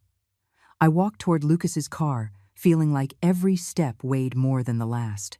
My legs were shaking, not from cold, but from contained rage, from accumulated pain, from years of silence that were now screaming inside me. I could see his silhouette in the driver's seat, Tiffany's in the passenger seat, both looking forward, as if nothing had happened, as if they hadn't left me alone inside paying a bill that equaled half a year of my income. I reached the car and tapped on the window. Lucas rolled down the window just a few inches, enough for me to hear him. "Did you pay already, Mom?" he asked, without even looking me in the eyes. His voice sounded impatient, annoyed, as if I had taken too long, as if I had ruined his night with my slowness. "Yes, Lucas. I paid," I responded. My voice came out firmer than I expected, more controlled. He nodded and started to roll up the window again, but I put my hand on the glass, stopping him. "Wait. I need to talk to you." Lucas sighed with frustration. "Mom, it's late. We're tired. We'll talk tomorrow." I felt something inside me break definitively, something that had been holding on with pins for years, something that had been resisting every humiliation, every lack of respect, every moment of being treated as if I didn't matter. And now that something had broken, and there was no way to repair it. "No, Lucas. We are going to talk now," I said, and this time my voice sounded different. It sounded hard. It sounded like the voice of someone who has nothing left to lose. He looked at me finally, with that expression of annoyance I had seen so many times in recent months. "What is it now, Mom? Are you going to make a drama about dinner? I already told you I'll pay you back later." I laughed. It was a bitter laugh, without joy, without humor. "You're going to pay me back?" With what money, Lucas? With the money you asked to borrow 3 months ago and never returned? With the money I gave you for rent and never saw back either? With what money exactly are you going to pay me $8,000? Tiffany turned in her seat and looked at me with disdain. Eleanor, don't be dramatic. It was just a dinner. Besides, you have your Social Security, you have your savings. It's not like you're going to starve. Those words were like a punch in the stomach. Not like you're going to starve, as if that were enough. As if I should be grateful just to survive, to have the minimum, while they spent my money on luxuries they didn't even need. Tiffany, that is not your decision, I said, looking directly at her. That is not your money, and you have no right to tell me what I spend it on or don't spend it on. She raised her eyebrows, surprised that I answered her, surprised that I wasn't simply bowing my head and accepting everything as I always did. Wow, seems like someone is cranky. Lucas, your mom is upset because she helped her family. How sad. No, she said it with sarcasm, with mockery, laughing while she said it. Lucas said nothing in my defense. He didn't ask Tiffany to shut up. He didn't defend me like a son should defend his mother. He just stayed there, silent, letting his wife insult me, humiliate me, treat me as if I were trash. And that was worse than anything she could say, because it proved to me that my son had chosen. He had chosen his side, and that side was not mine. You know what, Lucas? I said, taking a step back from the car. You are right. I am upset. But not because I helped my family. I am upset because I realized something. I realized that you are no longer my family. Not in the way that matters. My family wouldn't have lied to me about this dinner. My family wouldn't have left me alone in that restaurant. My family wouldn't have treated me like a wallet with legs. Lucas finally showed some emotion. Anger. Don't be ridiculous, Mom. What are you talking about? Of course I'm your family. I'm your son. I shook my head. No, Lucas. A mother is someone you respect, someone you care for, someone you value. But I am none of that to you. I am just someone convenient, someone you can take what you need from when you need it, and I allowed that. I allowed you to treat me like that because I was afraid of losing you, afraid of being left alone, afraid to admit that my son had become someone I don't recognize. My voice broke at the end, but I didn't cry. I wasn't going to give them that satisfaction. Tiffany let out a cruel laugh. Oh, please. This is pathetic. Lucas, let's go. Your mom is being dramatic as always. But I hadn't finished. $8,000. Lucas. $8,000 that I didn't have, that I shouldn't spend, that I didn't want to spend. But I spent them. I spent them because you asked me to. Because you told me it was important. Because I still had that stupid hope that maybe, just maybe, if I did this, you would go back to being the son I knew. But I was wrong. That son no longer exists. And maybe he never existed. Lucas hit the steering wheel with frustration. That's enough, Mom. You always do the same thing. Always with your guilt. Always with your drama. I told you I'm going to pay you back. No, I said firmly. You are not going to pay me back. Because I am no longer going to accept anything from you. I am not going to accept your money. I am not going to accept your empty promises. And I definitely am not going to accept you treating me like this ever again. I took another step backward, moving away from the car. Lucas opened the door and got out, walking toward me with fast steps. What is that supposed to mean?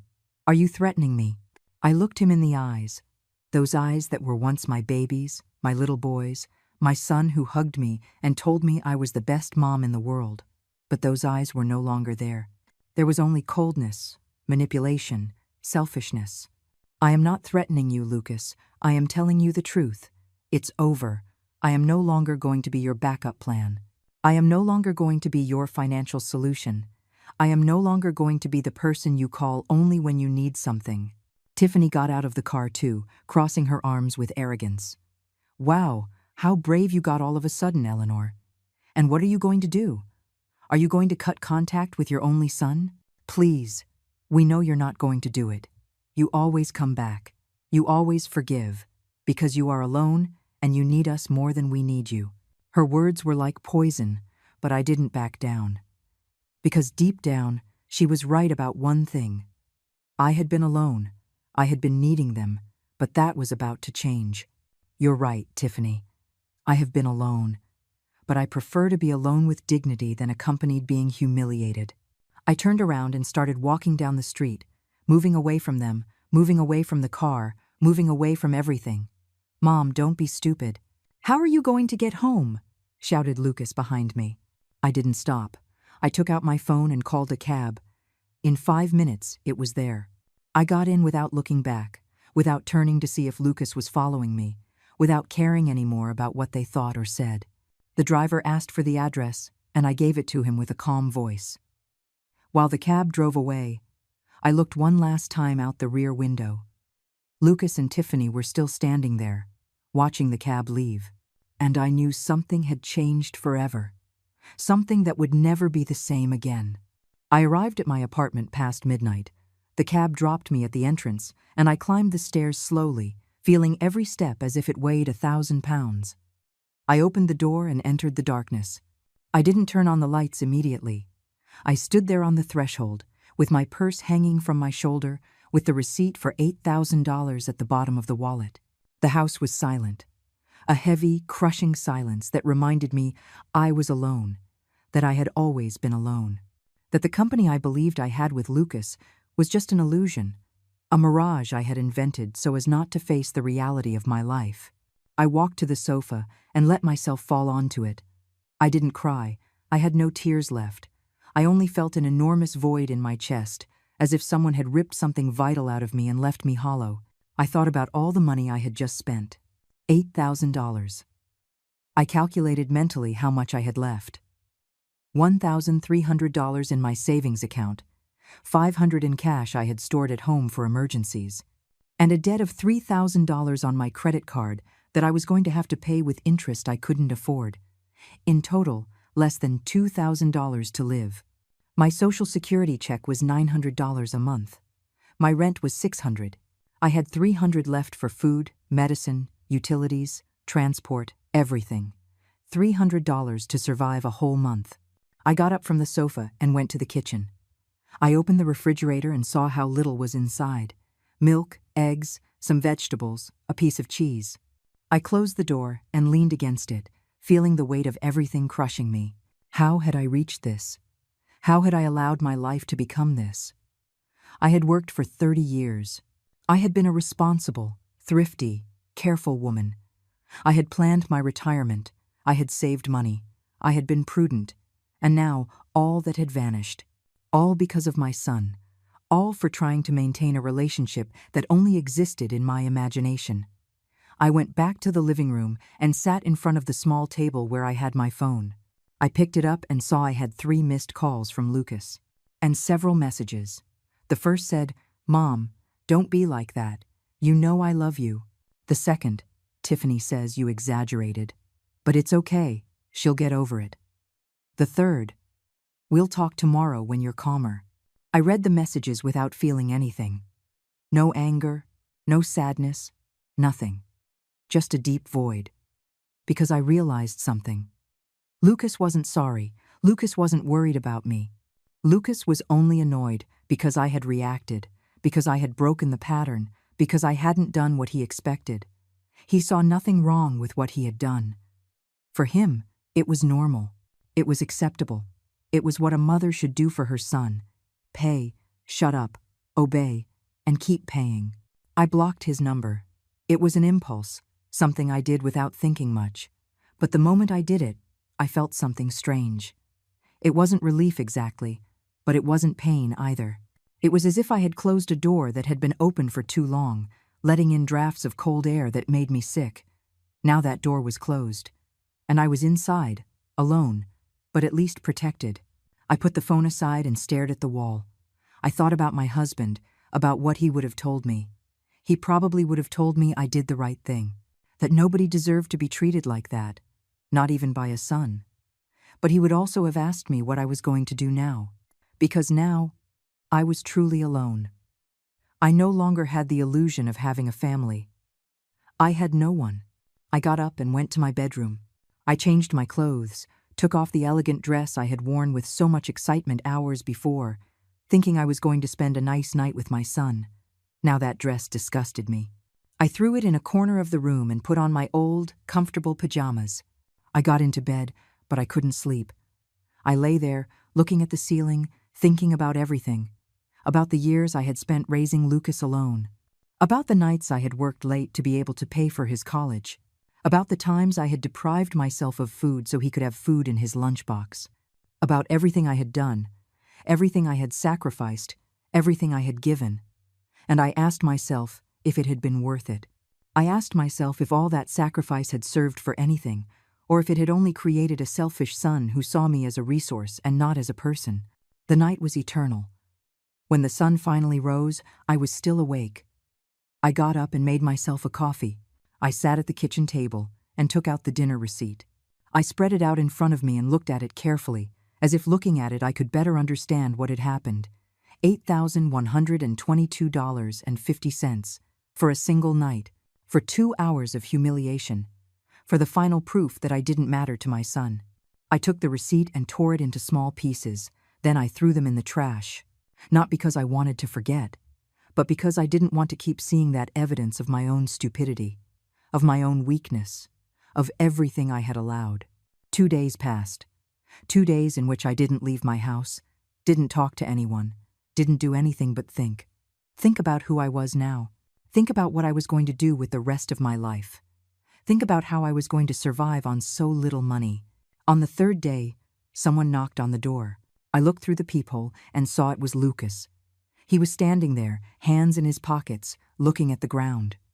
I didn't open. I stayed on the other side of the door, listening. He knocked again, harder this time. "Mom, I know you're there. Open the door, we have to talk." I still didn't open. Not because I was afraid, but because I had nothing to say to him. Not anymore. "Mom, please," he insisted. I came to apologize. Tiffany and I talked. We realized maybe we went a little overboard with the dinner. We want to fix things. I listened to his words and realized something. He wasn't truly apologizing. He was saying what he thought I wanted to hear, so I would go back to being the person I was before, so I would go back to being available, so I would go back to giving him money when he needed it. It wasn't genuine regret. It was manipulation. It was control. It was the same old thing disguised as an apology. "Mom, open the door or I'm going to think you're sick and I'm going to have to call someone," he said, and this time his voice sounded annoyed, threatening. But I didn't move. I stayed there, on the other side of the door, in silence. After a few minutes, I heard his footsteps moving away. I heard him go down the stairs, get into his car, drive away, and only then did I breathe with relief. I went back to the living room and sat down. I picked up my phone and saw I had more messages from him. I deleted them without reading them. Then I did something I never thought I would do. I changed my phone number. I went to the phone company the next day and asked for a new line. I explained that I needed a change for personal reasons. They asked no questions. They gave me a new number, and I walked out of there feeling strange, feeling as if I had cut the last thread connecting me to my previous life, with the Eleanor who always said yes, with the Eleanor who always forgave, with the Eleanor who was always available. That night I slept better than in weeks. It wasn't deep sleep, but at least I slept, and when I woke up, something had changed. It wasn't exactly happiness. It wasn't peace, but it was something like acceptance. Acceptance that my life was this now. Acceptance that I was alone. Acceptance that maybe I had always been alone, but now at least I was honest about it. I was no longer living in a fantasy. I was no longer pretending I had a family that loved me. Now, I was living in reality. And that reality, although painful, was more bearable than the lie. A week after the dinner, I was at the grocery store buying the basics. Bread, milk, eggs, rice. Simple things I could stretch through the whole month.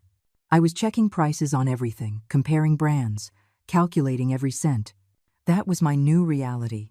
I could no longer afford the luxury of buying without thinking. Every dollar counted now.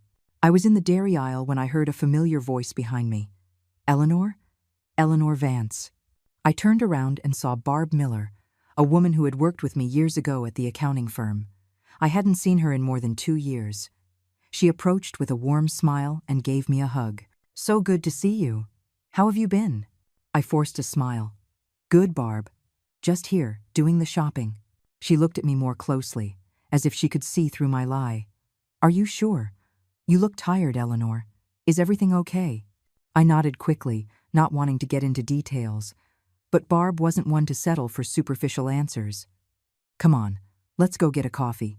It's been a long time since we chatted."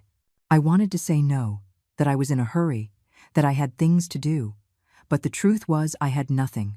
I had nowhere to go, no one to talk to, nothing but my empty apartment waiting for me.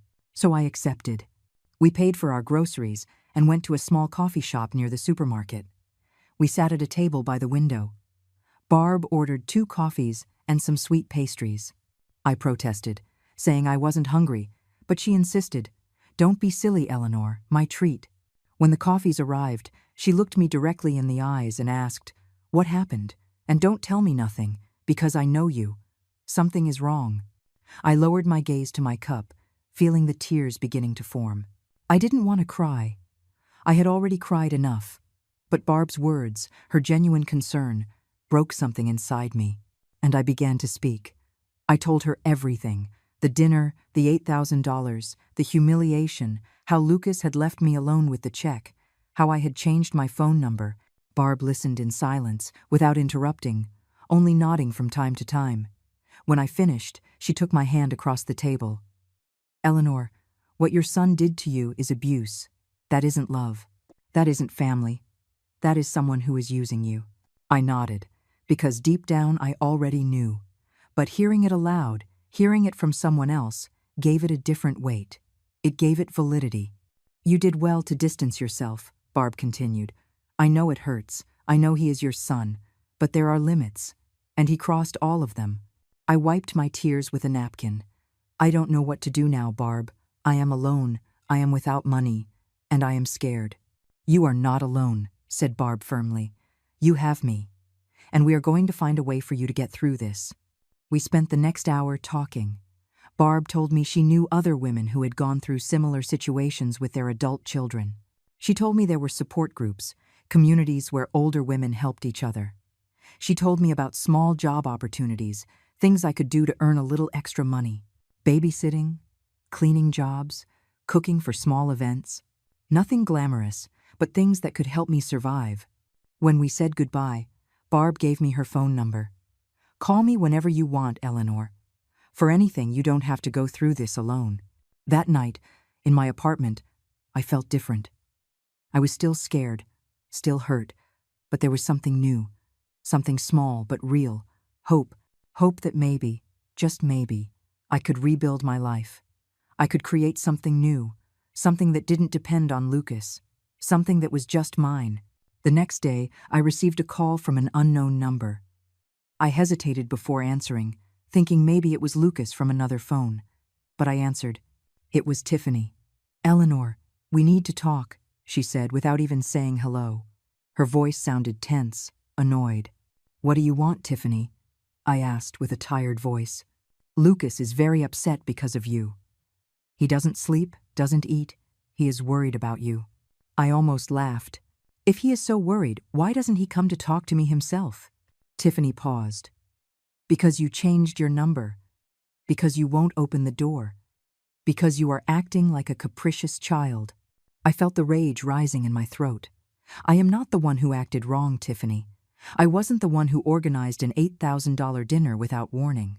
I wasn't the one who left her mother alone paying a bill she couldn't pay. I wasn't the one who lied." Tiffany sighed with exasperation. "Get over it already, Eleanor. It was just a dinner.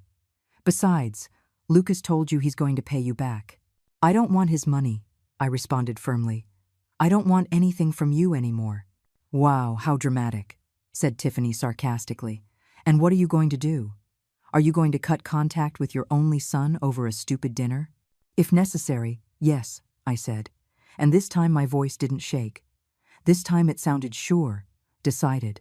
Tiffany stayed silent for a moment, as if she couldn't believe what she was hearing. Then her tone changed. It became more aggressive. "You know what, Eleanor? Better this way. Lucas doesn't need you. We don't need you. Live your life alone and bitter if that's what you want." And she hung up. I stayed with the phone in my hand, feeling a mix of emotions, pain, because those words still hurt me, but also relief. Relief knowing that now everything was clear. There were no more masks. There were no more pretenses. They had shown who they really were, and I had chosen not to accept it. The following days were strange. There were moments when I felt strong, moments when I felt I had done the right thing. But there were also moments of weakness, moments when I wanted to call Lucas, moments when I missed the illusion of having a family, even if that family treated me badly. But every time I felt that weakness, I remembered that night in the restaurant. I remembered my son's face when he told me to pay. I remembered Tiffany's laugh. I remembered how everyone had abandoned me there. And that gave me the strength to keep going. Not to return. Not to fall into the same pattern again. One afternoon, 2 weeks after the dinner, I received an unexpected visit. Someone knocked on the door, and when I opened, I saw a young woman standing there. She was about 30, dark hair, tired eyes. "Are you Eleanor Vance?" she asked. I nodded cautiously. "Yes, that's me. Can I help you with something?" She introduced herself as Jessica Diaz, a distant cousin of Tiffany. "I need to talk to you. It's about what happened at the dinner." My first instinct was to close the door, not wanting to know anything more about that family. But something in her expression stopped me. She didn't seem to be there to attack me. She seemed nervous, even scared. I let her in. We sat in the living room, and Jessica began to speak. "I was at that dinner. I was one of the people eating and drinking while you paid, and I came to apologize." I looked at her surprised. She continued. "I didn't know what Tiffany and Lucas were planning. None of us knew.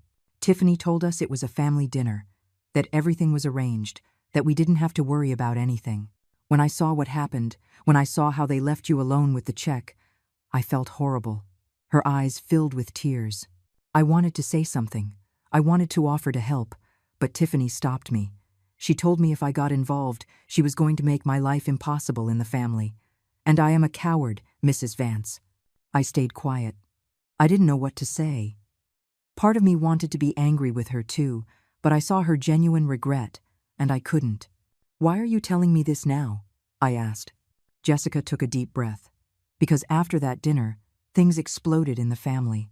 Tiffany told everyone you were being dramatic, that you had cut contact with Lucas for nothing. But some of us started talking, and we realized this wasn't the first time. Tiffany has done this before with other people. She has used people, manipulated situations to get benefits. And I don't want to be part of that anymore." She handed me an envelope. "This is what I ate that night. I calculated how much it was and brought you the money. It is $350. I know it isn't much compared to what you paid, but it is what corresponds to me." I took the envelope with trembling hands. $350. It wasn't much, as she said, but it meant something bigger. It meant that not everyone was like Lucas and Tiffany. It meant there were still good people, people with a conscience, people who recognized when something was wrong. "Thank you, Jessica," I said with a soft voice. She got up to leave. "One more thing, Mrs. Vance. What you did, distancing yourself from them, was the bravest thing I have seen, and I think more people in the family should do the same." When she left, I stayed seated with the envelope in my hands, feeling something I hadn't felt in weeks. Validation. I wasn't crazy. I wasn't exaggerating. What they had done to me was wrong. And someone else had seen it. Someone else had recognized it. 3 months passed since that dinner. 3 months in which my life changed in ways I never imagined. It wasn't easy. There were nights I cried. Nights I missed Lucas with a physical pain that split my chest. There were moments my phone rang with unknown numbers, and I knew it was him, trying to contact me again, and I had to resist the temptation to answer. But with every passing day, I became stronger. With every passing day, I remembered more clearly why I had made that decision. And with every passing day, I built a new life that was just mine. Barb kept her promise. She connected me with a group of older women who met every Wednesday at a community center. At first, I didn't want to go. I was ashamed to tell my story, to admit my son had treated me like that. But when I finally went, I discovered something surprising. I wasn't alone. There were other women who had gone through similar things, some even worse. Women whose children had abandoned them, stolen from them, mistreated them, and all of them had found the way to move forward, to rebuild themselves, to find dignity in the midst of pain. Listening to their stories gave me strength. It made me realize what had happened to me wasn't my fault, that I hadn't failed as a mother, that I had simply raised a son who chose to be selfish.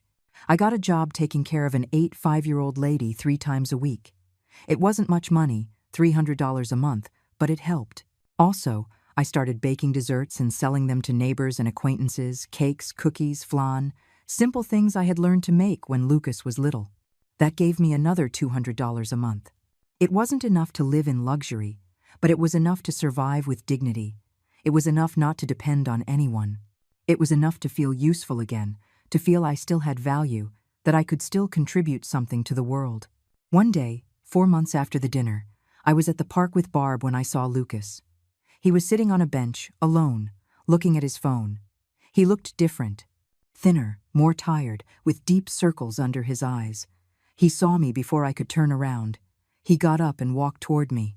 Barb squeezed my arm. "Do you want me to stay?" she asked. I nodded. I didn't want to face him alone. Lucas stopped in front of us. "Mom," he said, and his voice sounded broken. "I have been looking for you for months." I didn't answer. I just looked at him, waiting to see what he wanted now. "I need to talk to you. Please," he insisted. "Speak," I said with a firm voice. Lucas looked at Barb with discomfort. "Alone." I shook my head. "Whatever you have to tell me, you can say in front of my friend." He sighed, frustrated, but finally spoke. "Tiffany and I broke up. She left me a month ago." I felt something hearing that, but it wasn't what I expected. It wasn't joy, it wasn't satisfaction. It was just emptiness. "I am sorry to hear that," I said, and I meant it seriously. Not because I cared about Tiffany, but because I knew that for Lucas that must be painful. "You aren't sorry," he said bitterly. "You were right about her. You were right about everything." "And you come to tell me that now?" I asked. "You come to tell me I was right after everything that happened?" Lucas lowered his gaze. "I come to apologize. I come to tell you I am sorry, that I was wrong, that I should have listened to you." I looked at him in silence for a long moment. Part of me, the part that was still a mother, wanted to hug him, wanted to tell him everything was okay, that I forgave him. But the other part, the part that had learned to value herself, knew she couldn't do that. "Not yet. Maybe never. Lucas, I appreciate your apology, but an apology doesn't erase $8,000. An apology doesn't erase months of manipulation and mistreatment. An apology doesn't erase the fact that you left me alone in that restaurant knowing I couldn't pay that bill." He looked up, with tears in his eyes. "I know, Mom. I know, and I don't expect you to forgive me now. I just want you to know I regret it, that I have been living with that guilt every day." I nodded. "Good. I hope that guilt makes you a better person. I hope you never treat anyone like you treated me ever again."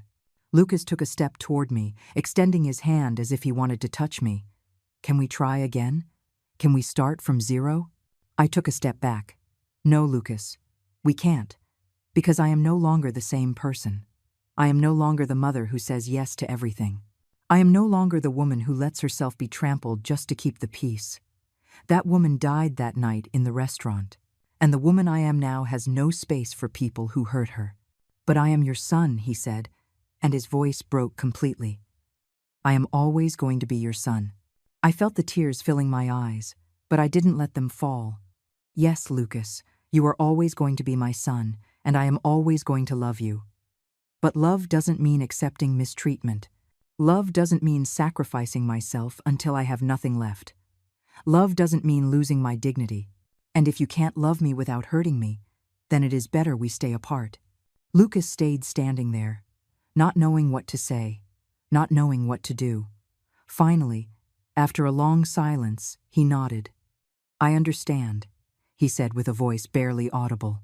"I hope someday you can forgive me." And he left. I watched him walk away, walking with slumped shoulders, defeated. And I stood there, next to Barb, feeling a mix of emotions I couldn't describe. "Are you okay?" asked Barb, taking my hand. I nodded slowly. Yes, I am okay. And it was true. It hurt. Of course it hurt. But it was a different pain. It was the pain of closing a chapter, of letting go of something that no longer served, of choosing myself for the first time in my life. That night, in my apartment, I sat in front of the mirror and looked at myself. Really looked at myself. I saw the wrinkles around my eyes, the gray in my hair, the marks of time on my face. But I also saw something else. I saw strength. I saw dignity. I saw a woman who had survived the worst and had come out the other side, not intact, but whole. I took my notebook and started to write. I wrote about everything that had happened, about everything I had learned, about everything I had felt. And at the bottom of the page, I wrote something that became my new mantra, my new truth. I do not owe my happiness to anyone. I do not owe my money to anyone. I do not owe my dignity to anyone. Not even to my son. Especially not to my son if he doesn't know how to value it. I closed the notebook and put it away. Tomorrow would be another day, a day in which I would continue building my new life, a life in which I was the protagonist, not the victim, a life in which I chose who entered and who left, a life in which I finally, after 67 years, learned to put myself first.